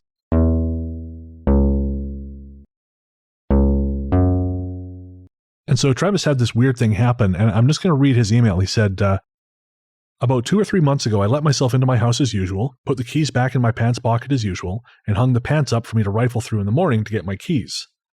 When I went through that routine the next morning, to my shock, the house key, and the only key on that ring, had been bent to a perfect 90-degree angle. It looked as though it had been put into a lock and bent violently sideways. It took a great deal of effort to bend it back into position, so it seems unlikely to me that I could have somehow bent it myself when coming home the night before. So I did say to him, I said, frogging. It's called frogging. I said, I started watching a TV show called Frogging, A Hider in My House. And so I suggested to Travis that perhaps he has an uninvited guest. He did not appreciate this. It happens more than you think, though. The amount of people that find or buy a house or something and they find like a secret room that's been wallpapered up or something. That's crazy to me. Maybe because I've only ever really lived in small houses. It just seems like, how would you not, like, it seems crazy to me that you would not notice that space missing. But I once remember going to somebody's house years ago, and they just bought a house, and they'd got a greenhouse fitted to one side of the front room, I think it was, with a door. I was like, who builds a greenhouse directly into their front room? What's all that about? Somebody who clearly loved plants, but it was still a very odd thing to see because they'd knocked a hole through the wall so they could walk into the greenhouse through a door. I mean, that seems like the kind of thing you would put in the backyard or something. But again, maybe you really like plants, or maybe you really are, you don't want to be too far away from your marijuana grow. Or triffids. Or, well, I feel like I'd want to be further away from triffids. Well, maybe you couldn't see them. But All right, moving on. We're going to take a quick break to pay the bills, and we'll be right back with our next story. The Jump. A few years ago, my wife and I were driving home to Chicago from our in-laws' place in Indiana. The highway, I-90, runs north to south through downtown before veering west towards O'Hare Airport. It was a Sunday afternoon, and we expected heavy traffic. There's an intersection where I-90 and I-94 meet that is almost always guaranteed to be a parking lot. However, on this particular day, the traffic wasn't just light. It was virtually non-existent. My wife commented on how strange that was, and I agreed.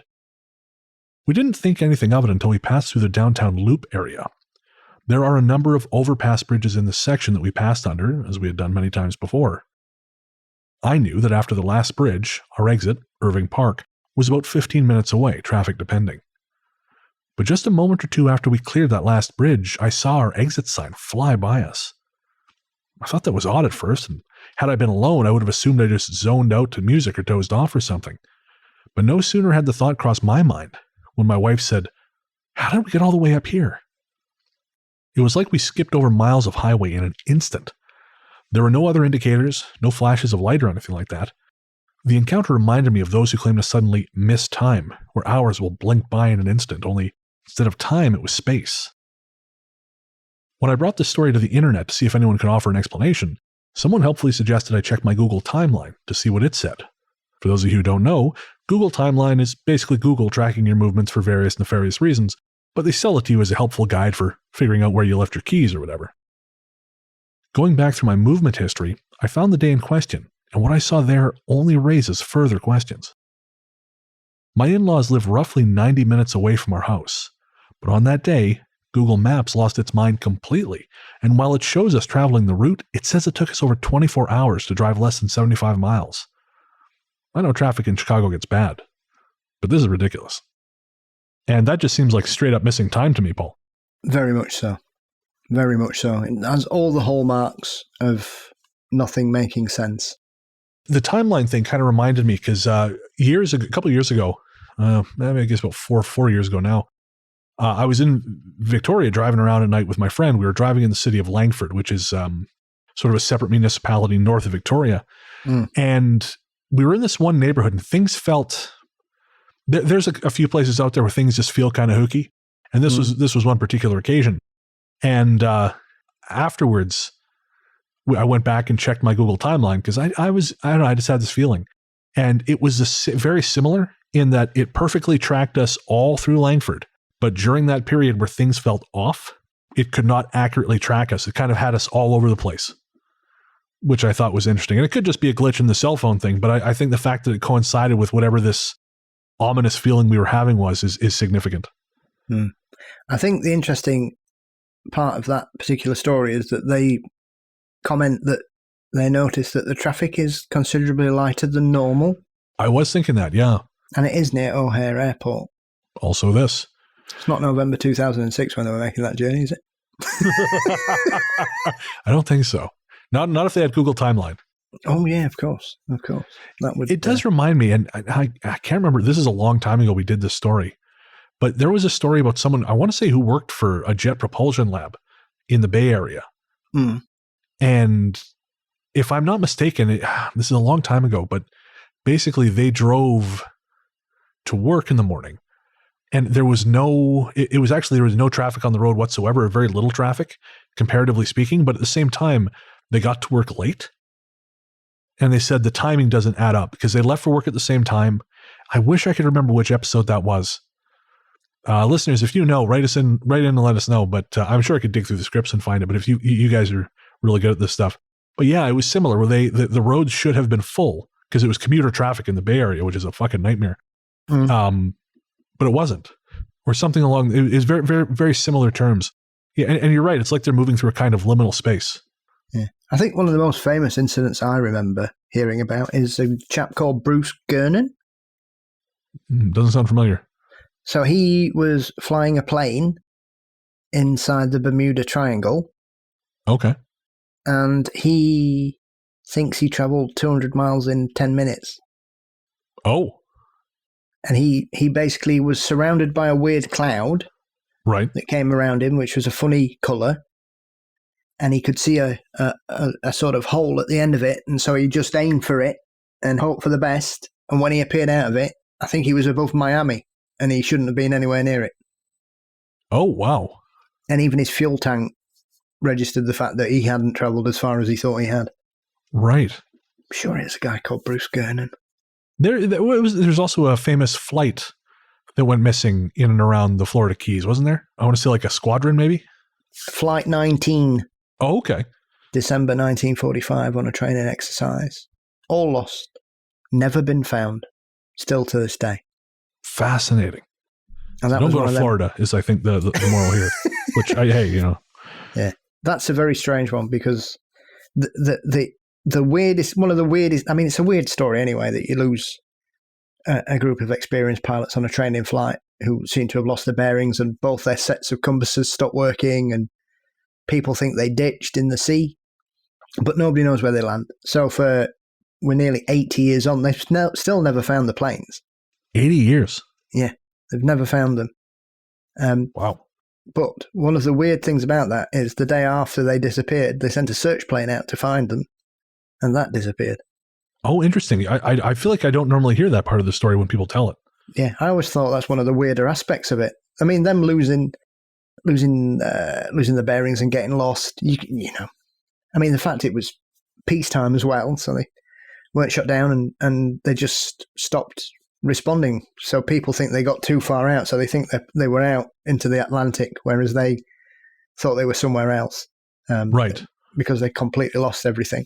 But then one of the search planes that went out to look for them disappeared as well. Bizarre. I'd be curious to know, again, listeners, if we have anyone in the Chicagoland area, I'd be curious to know if any of you have ever had any experiences like this, missing time. Because that's one of the things I have not experienced, but I will say, and I know I've said this before, but when I wrote Strange, the first edition, the missing time chapter was the only time I was uncomfortable writing that book because I felt like I was being observed. And it could just be nerves, but I first started writing that chapter at Denver International Airport in, I want to say 2013. You were where? Denver International Airport. Oh, well, that's somewhere to write about strange things, isn't it? That has occurred to me. I mean, I'm not necessarily on board with the whole FEMA death camp thing there, but certainly there is a lot of strange. And actually, funny enough, there are on the script I'm working on for airports for next time. There are 2 stories from Denver International there, yeah. And it started there. I felt observed as I wrote that chapter. And it got so bad, actually, in Victoria. I remember I was writing it. This is before I had my office set up. I was just writing it in the living room, and I had to go outside to feel like I was around people because there was this very oppressive sense about the whole thing. And again, could just be nerves, but something about missing time, man, that always gets me.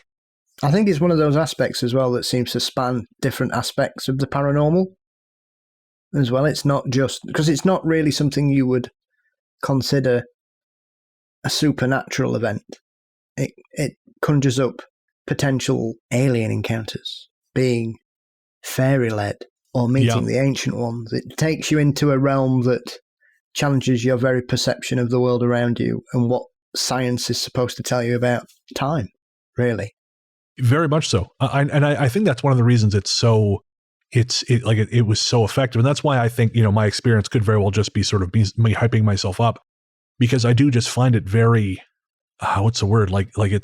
There's a like we were talking about Hellraiser, before going on air, we were talking about how, like it or hate it, the first Hellraiser film has this real sense of moral transgression about it. There's a lot going on there. There's a lot happening under the surface. It kind of makes you very uncomfortable because it sort of challenges certain basic assumptions. And I feel that way about Missing Time. It challenges certain basic assumptions about the way the world works. There's there's a story I remember a long time ago from sort of, just after we started the show, I think I told this, I found an account from a policeman somewhere in the US, and he heard his garage door banging, I think it was, or shed door banging. It was the middle of winter. It was freezing cold outside. But since he was just running out to latch the shed door, he didn't wear a jacket. So he just ran outside, and he realized it was weird that the shed was open. So he popped into the shed just to make sure no one was stealing anything from him. And the next thing he knows, he's facing the other direction. Like, he was looking in the shed, he's looking around, and all of a sudden he's looking the other direction. And when he checks his watch, I want to say something like 4 hours has gone by. And this is, again, no jacket, freezing cold temperatures. There's absolutely no way he could have stood outside for 4 hours and not, it has some kind of serious consequences. But his body temperature was fine. And as soon as he became aware again, he was very, again, disoriented, and then he was cold. Yeah. But again, if you're spending 4 hours outside in sub-zero temperatures, you are not, again, as someone who has spent time outside in sub-zero temperatures wearing heavy clothing, this is not something that happens. No, so it challenges basic biology. I think it's also that time is a very precious commodity in any aspect of your life. So true, yep. To lose some, I think, also hits you emotionally. Yeah, that's very true. Time means a lot, and often many of us don't do enough with what we have. Oh, now we've waded into deep philosophical waters. We better move on here. Black eyes. My family owns a house in Chicago's McKinley Park neighborhood, a house which is divided into 2 apartments, one on the upper floor, one on the lower floor, and a furnished basement which, since we rented the apartment to family, was a common area. I was 19 when this happened, and my Aunt Marcy was pregnant with her first kid. When it was time for her to head to the hospital, practically the whole family piled into our 2 cars and went with her. Adding me to the party would have been a tight fit, so instead I volunteered to stay back, something that was no real sacrifice as I rarely got the house to myself. In order for this to make sense, I need to explain a bit of the basement's layout, which is complex. The winding staircase leading from the first floor to the basement is located in the first floor's kitchen. At the bottom landing to the right is a laundry room and half bathroom. If you follow the corridor heading straight in front of the staircase, there's another room to the right, a bedroom. Past that, there is a large room, a recreation room with a space for a minibar, a pool table, a set of weights, and a small cot or bed. This is relevant because as soon as my family left for the hospital, I headed downstairs to do some exercise. I was about 3 sets in on the bench press when things hit the fan. It started off subtly. I was ripping out a set of bench presses when I heard the unmistakable creak of someone walking down those old winding steps from the kitchen to the basement. Instinctively, I called out my sister's name, thinking she'd come back. Nothing. After a few seconds, I convinced myself that the house was settling, and I went back to exercising. I got halfway through another set when I heard it again. This time I was sure I wasn't hearing things. I got up and cautiously walked to the landing of the winding staircase. I'm not a big guy, 5'7", maybe 150 pounds at this time, and the stairs creaked under my weight. I walked around the entire first floor to make sure I was alone, and no one had returned, or worse, broken in. Before I made my way upstairs to check the first floor, I checked all the rooms in the basement except for the bedroom. It was always kept locked, and this time was no exception. As I headed back down from checking the first floor, however, the door was wide open. Typically, this bedroom had a bed, 2 nightstands, a TV, and a walk-in closet. None of these were there. The room was completely empty, and I felt like I was in a trance. In the middle of the room was a familiar little girl. It was my sister. Except this couldn't be my sister. This girl looked like my sister when she was 11 with long bangs. My sister is older than me by 2 years. At the time this happened, she was 21, but somehow she was there in the front of me, looking 11. But her eyes were wrong. They had no whites. Instead, they were all black. I felt like she was looking right into me, and I got chills all over my body. She smiled at me. I ran out of that room and slammed the door shut behind me. There's something about that too. It kind of reminds me of like, that's got almost like a dream logic to it. I mean, obviously it's not a dream, but that's what it reminds me of. You know, this idea that, I don't know if you've ever, of course, dreaming for you is sort of a new thing, but you know, I would have dreams when I was younger like that, where I'd be in a place that's familiar, and then I'd come back and something would be wrong about it. Mm. And this is kind of what that seems like. But obviously this person was awake, and you've got the weird doppelganger facsimile of the sister, but not quite right. Mm. Yeah. It's like they've not finished creating it or something, or it's not really the same thing. They've tried really hard and something's not quite right about it. Kind of like some of the de-aging technology in the third X-Men movie. You know, we tried, but it's still, they look like, I don't know, wax drag queen figures. We're not sure what happened here, but we're going to put this out in our $200 million motion picture anyways. All right, so we're going to take one last ad break. Don't forget, if you're a patron at patreon.com/ghoststoryguys, you don't have to listen to ads. And then we'll be back with our final story. The train. In the fall of 2012, 2 friends and I hopped on the Southern Rail line in Chicago and got off at Dunes State Park in Indiana to go camping for the weekend. We were dumbasses who thought we could deal with some light rain and still have fun, but it turned out that a major thunderstorm was coming. At midnight, our tent collapsed and we found shelter in a cement park bathroom. We decided this was a disaster, abandoned all our soaked blankets and tent in a bin, and at the first break of daylight, decided to hike back to the train station and go home.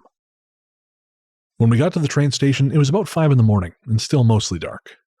The station is a quaint old kind that's really just a box next to the tracks with a little kiosk and some benches. The station was empty and unmanned, but the lights were on, and the doors were open, and an intercom was randomly giving announcements. We were all a little high-strung and exhausted from being cold and awake the night before, so it was some kind of miracle when we collapsed onto the benches and looked up at the board to see when the first train was coming. According to the schedule, it was due at 7 a.m. That's when the lights flickered, then went off, along with the announcements and LED boards. In front of the benches and between us and the platform was a wall of glass, and when the lights flickered out, we heard this loud kind of static sound, and then what I can only describe as like a 10-foot wall of wavy green light racing in front of us on the track and continuing east. It was incredibly fast, at least 60 miles an hour, but the light was like a continuous wall that trailed behind it and then dissipated. The only thing I can compare it to is like the northern lights, undulating waves in the glowing greenish-blue color. As soon as it passed by and dissipated, the lights flickered back on. This might have been the funniest moment of my life because me and my 2 friends could do nothing but stare at each other in shock. It felt like we were in a bad horror movie. But then nothing else happened, and a few other people came to the station to take the 7 a.m. train. We still had time to kill, so we walked outside the station into the parking lot, which is when I saw a black car parked a ways off down the road. Not only that, but a man in a totally absurd, at least for the area, clean-cut suit and shiny black shoes and sunglasses, was walking up the track next to the building. Some local police officers came and he spoke with them, but they wouldn't tell us anything except that the trains were delayed. The man in black never entered the station, but my friends and I spied on him inspecting the tracks for a long time. Then it was 7, then 8, then 9 and 10, and finally the police told us that the tracks were hit by lightning and 5 stations were out. We hitchhiked to Gary, where the next running station was, and never heard anything else. So, even if the tracks were hit by lightning, what the hell was a green wall of light shooting down the track? I've heard of ball lightning being responsible for a lot of weird light phenomena, but never something like this. And I know, Paul, we were not going to do any commentary on this one, but I was just thinking, when you Google ghosts in Chicago, right, you come up with stuff, like I said, like Resurrection Mary, which is pretty much the story of, a young woman seen walking by the side of the road who always gets out at Resurrection Cemetery and, she leaves behind her sweater or what the fuck ever, right? And when the person in question goes to her house to bring back her sweater, it turns out she's been dead for, whatever. She died when the leader of the pack swerved off the road. And, having just finished reading the Resurrection Mary files by Adam Seltzer, he pretty effectively deconstructs that story. He says that, there's 3 possible Marys, but none of them line up with the stories because, one of them dies, I want to say a few years after the first story starts. And he says there is something there, there is some kind of high strangeness happening in that part of Chicago and certainly other parts of Chicago. But when I see something like this, which is so just weird, I'm always kind of bummed that the most popular stories from places like this are the least interesting ones, Yeah. Well, I think it's one of those that there are certain paranormal stories that just seem to have a life of their own. We were joking beforehand when I was telling you about that weird Canadian ghost series I discovered, Paranormal Portals. Right. Where they're talking about a particular magnetic hill in Ottawa and essentially gave a blow-by-blow account of exactly the same urban myth that occurs in San Antonio, Texas. It's exactly the same story, and neither are true. Yep.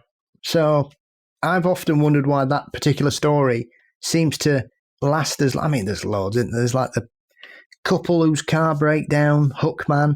That even happened over here. How's that going to happen over here? I can't remember ever seeing someone with a hook for a hand wandering around, ever. So it's just... Boy, there's some people with hook for hands who are going to be sending you some pissed off emails, buddy.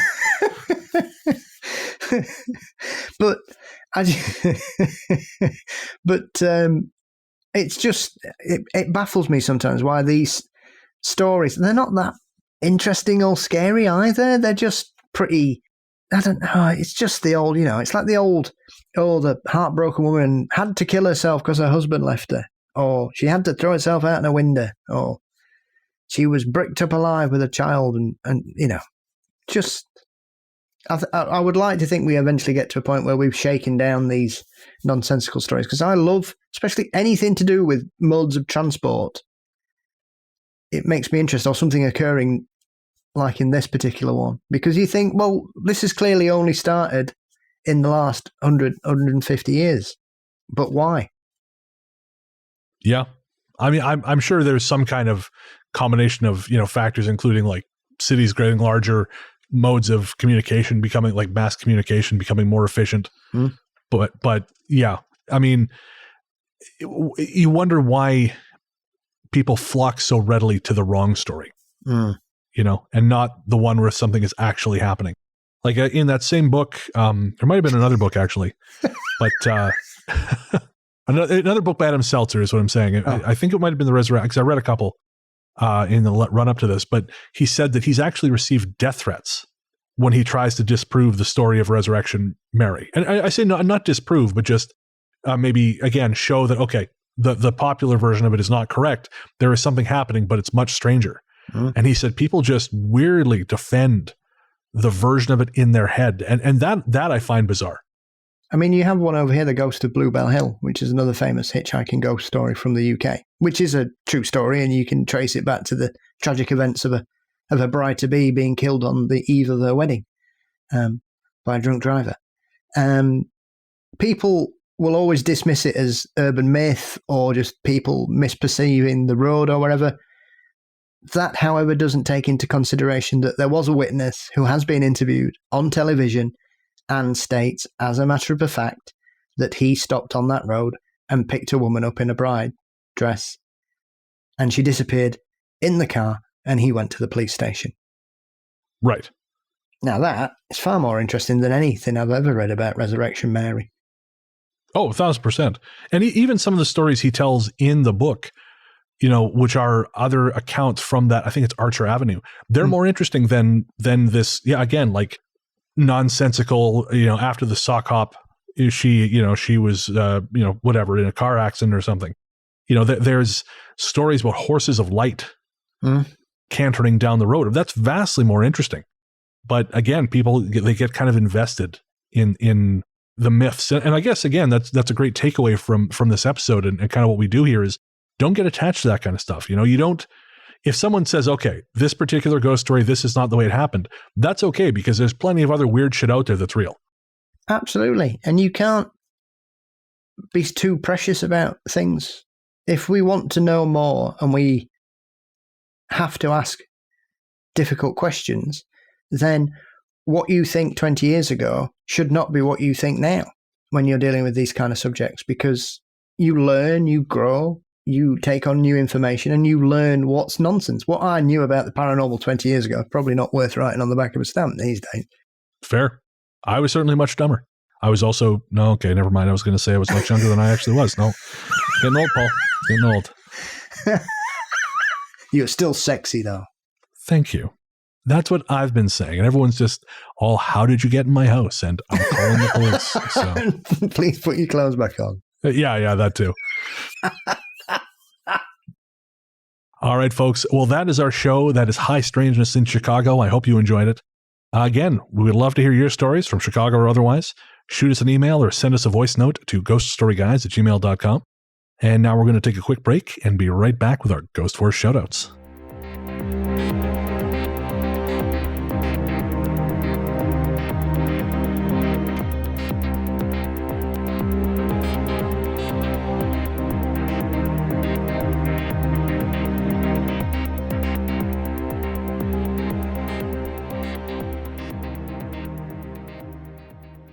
Hey, creepy people! This is P&W Haunts and Homicides. I'm Caitlin. And I'm Cassie. Together, we explore stories of the paranormal and true crime throughout the Pacific Northwest. For each episode, we do a tarot reading to help us gain some insight on the topic as we share the facts of the case and our interpretations. You can find our episodes featuring true stories from infamous cases such as the misdeeds of Boeing, as well as lesser-known true crime cases like the murders in Tunnel 13. As well as our spooky stories from Pike Place and Raven's Manor on Apple Podcasts, Spotify, and anywhere else you'd like to listen. Have a creepy-ass day. Hey there, listeners. Before you reach for that skip 15 seconds ahead button, I promise you this isn't an ad. We wanted to take a minute to talk to you about mental health. On this show, I've always tried to be as honest and open as possible about my struggles with depression and anxiety, because even though we've come a long way towards acknowledging the very real damage these things can do, there is still way too much lingering stigma about reaching out for help. And when you start to feel like there's no help, it's easy to start feeling like there's no hope. But Paul has joined me today to remind you there is always hope and there's always help. We're not going to try and talk you out of self-harming right now, because we know that's not how it works. Instead, what we wanted to do was tell you something now and hope that should things get bad, you'll remember it and make a phone call or send a text message before you make any permanent decisions. As someone who knows all too well just how important mental health can be, it's never too late to reach out. In Canada, the number to call is 133-456-4566. In the USA, the new number to call is 988. That's 988. In the UK, the number to call is 116123 or text SHOUT, that's SHOUT,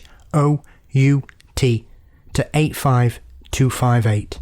In Australia, the number to call is 131114. However bad shit seems, it will pass, And no matter what your brain might be telling you at any given moment, and believe me when I say I know this intimately, there are people who love you and people who care deeply about how you treat yourself. Should a time come when you find yourself despairing, please know that we've both been where you are, and there is a way back to the world. Take care. Welcome back. As always, thanks to the rest of the Ghost Story Guys family, Luke, Anthony, Sarah, and Joseph, and everyone else who helps make this possible. Don't forget to check out Luke's show, Luke Lore, now part of the Connected Podcasts Network. You can find that on streaming platforms everywhere.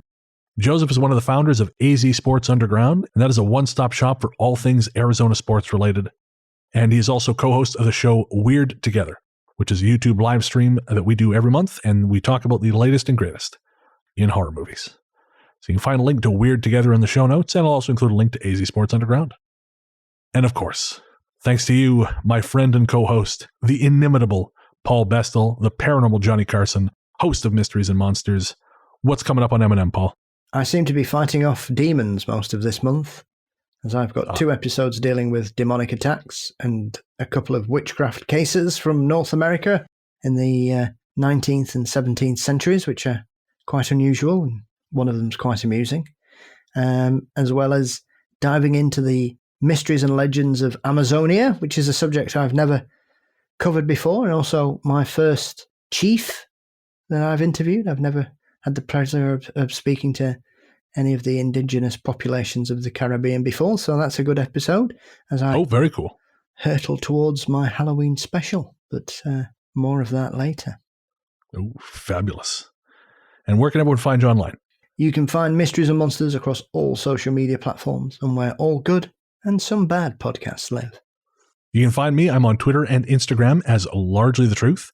My interview podcast, Largely the Truth with Brennan Storr, is still out there on podcast platforms everywhere. And of course, I co-host the monthly live stream Weird Together with Joseph Camo. And again, we talk about the latest and greatest in independent horror films. And if you are a patron of the Ghost Story Guys podcast, you also get the audio version of that show.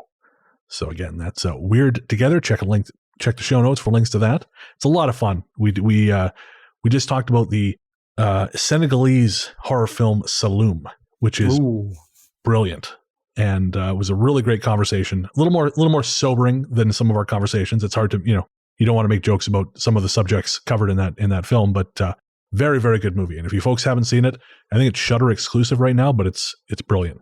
Check it out. As we said at the top of the show, we love our patrons. They are the turbine that drives this great engine. And if you'd like to join that team, head to patreon.com/ghoststoryguys. That's patreon.com/ghoststoryguys. We have weekly bonus shows like Host Adventures and Book of the Dead. I also just dropped a new episode of Sunken Library with the wilderness survival tale Phantom of the Unuk, which is pulled from a 1977 edition of Canada West magazine, which you are not going to find anywhere else. So check that out. Again, that's patreon.com/ghoststoryguys. And if you're a patron at the $20 level and above, well then, my friend, you are part of an elite club. One we like to call Ghost Force.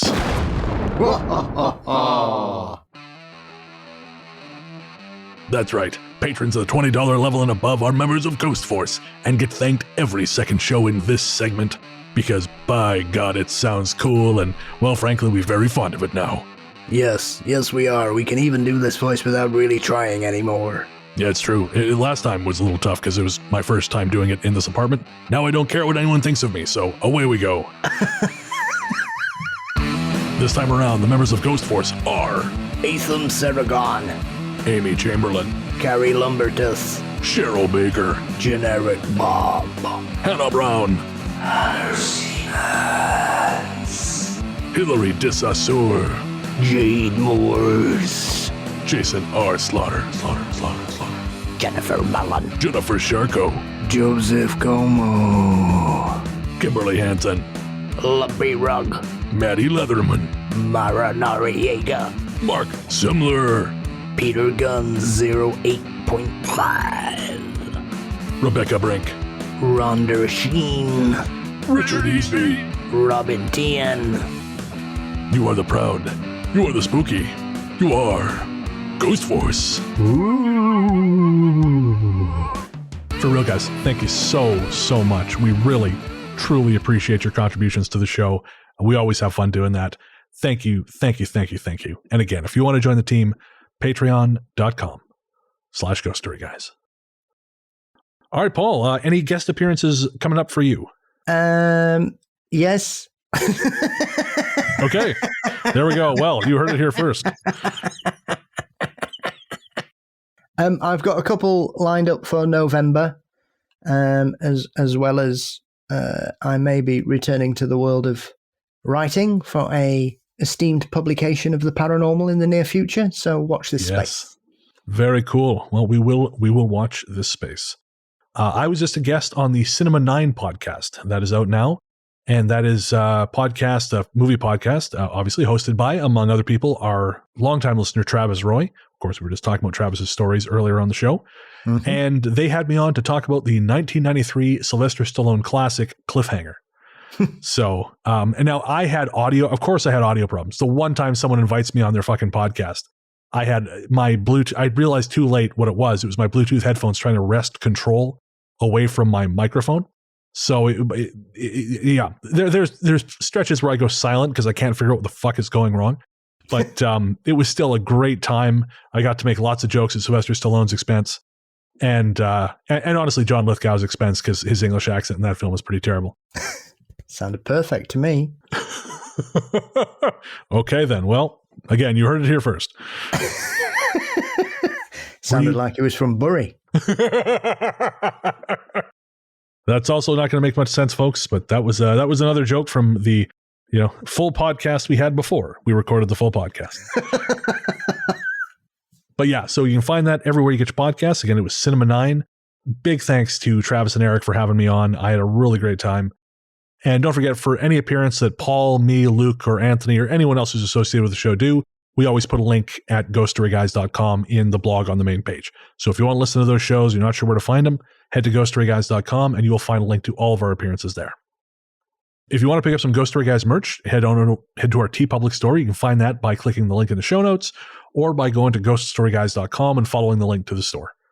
And that is the best way to do it. I know we used to sell signed copies of my book, Strange Little Place. Of course, that is still in the process of being reprinted by Beyond the Fray Publishing, reprinted in an expanded second edition, I might add. So probably about 40 new pages worth of material, maybe 50. Very excited for when that happens. But for the time being, you can get all your Ghost Story Guys merch needs. We actually have a new design heading into the store soon by heading to our TeePublic store via the link at ghoststoryguys.com. Shout out to our composer, Rainy Days for Ghosts. Again, Rainy Days for Ghosts is a project of film journalist and composer Jerry Smith. And if you want to hire Jerry, send them an email at rainydaysforghosts@gmail.com. Our theme song, Radio, Into the Darkness We Go, is composed and performed by Peter Kursov of Pizzanta Music. Find more from him at nightharvestrecordings.com or by searching for Pizzanta Music wherever you stream your tunes.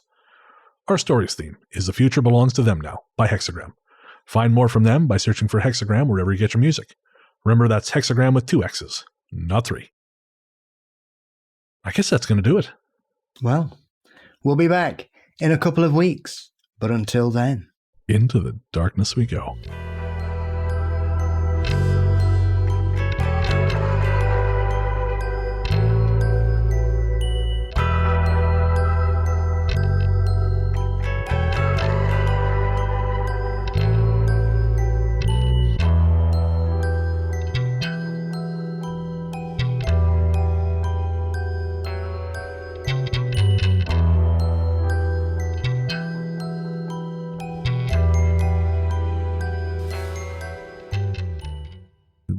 When that particular secret is unearthed, it will be restricted.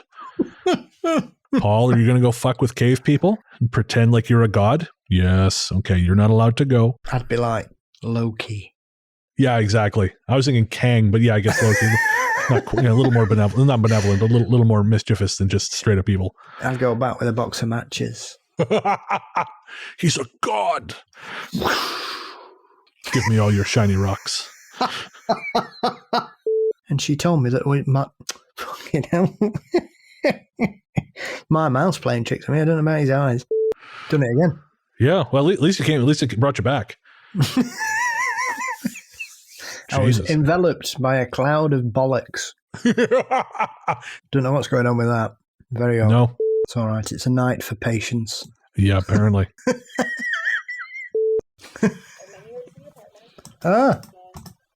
What's up? Jesus. No, my screen my internet just started playing on its own. Oh. Okay. What the hell is going on? I'm going to be thinking about this all night. What did he mean? What does any of it mean? Yeah, it's a mystery. Anyways. Away from my awkward social status. You know what we need to do there? Take a shit in the bottom. I love that we're both on the same page. How do you pronounce it? Is it Des Plaines or Des Plaines? Des Plaines. Yeah, because I've heard about 4 different ways of pronouncing it. I always say Des Plaines. I'm pretty sure it's Des Plaines. Good. Well, that'll do for me. That'll do, Bren. That'll do. By the way, the curtains behind you just started flapping.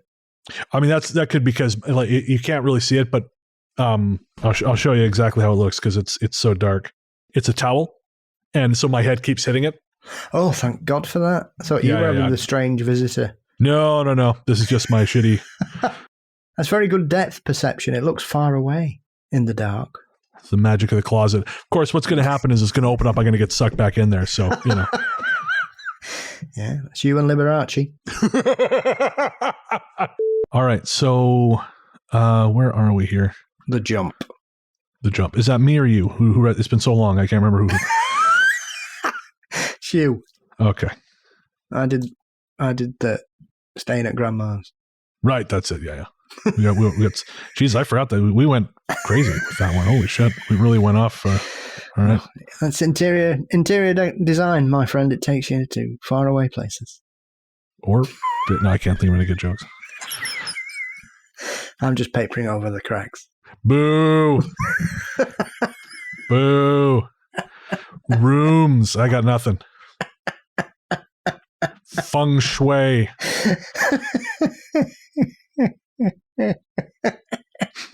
Doors. Foundations. I don't know. Train of Death. Horror Express. What was that one? Death Line with Donald Pleasance. Have you seen that one? Is that the one about the cannibals living in the London Underground? That's the one. I watched that the other week. Oh, really? Yeah. Yeah, it made me laugh. I think he also says, oh no, he says the devil's eyes, not the doll's eyes. The devil's eyes. That's Sam Hain. Sam Hain. I never figured out how he fucked that up so bad. I remember watching those movies for years. I thought it was Sam Hain because of fucking Donald Pleasance. It's a lot to, and the thing about that, that's what surprises me about that is obviously Carpenter's involvement. Surely he would have known. Surely. Well, you'd think, mind you, based on what we saw in Search of Darkness when he's talking about Halloween 2, he didn't really give much of a shit. It wasn't very good. Thanks again for listening to Scary Time by Indie Drop-In Network. If you would like to nominate a scary or paranormal podcast to be featured, just send me a tweet at Indie Drop-In. I'd also love to hear if one of our featured podcasts is now your favorite show. Indie Drop-In survives off ad revenue and listener donations. If you would like to contribute, please consider buying me a coffee. You can go to buymeacoffee.com/Indie Drop-In. If you look at the very bottom of the episode description, you will see a link to make it easy. Indie Drop-In also has many other shows you might like. Just go to indiedropin.com. See you next week.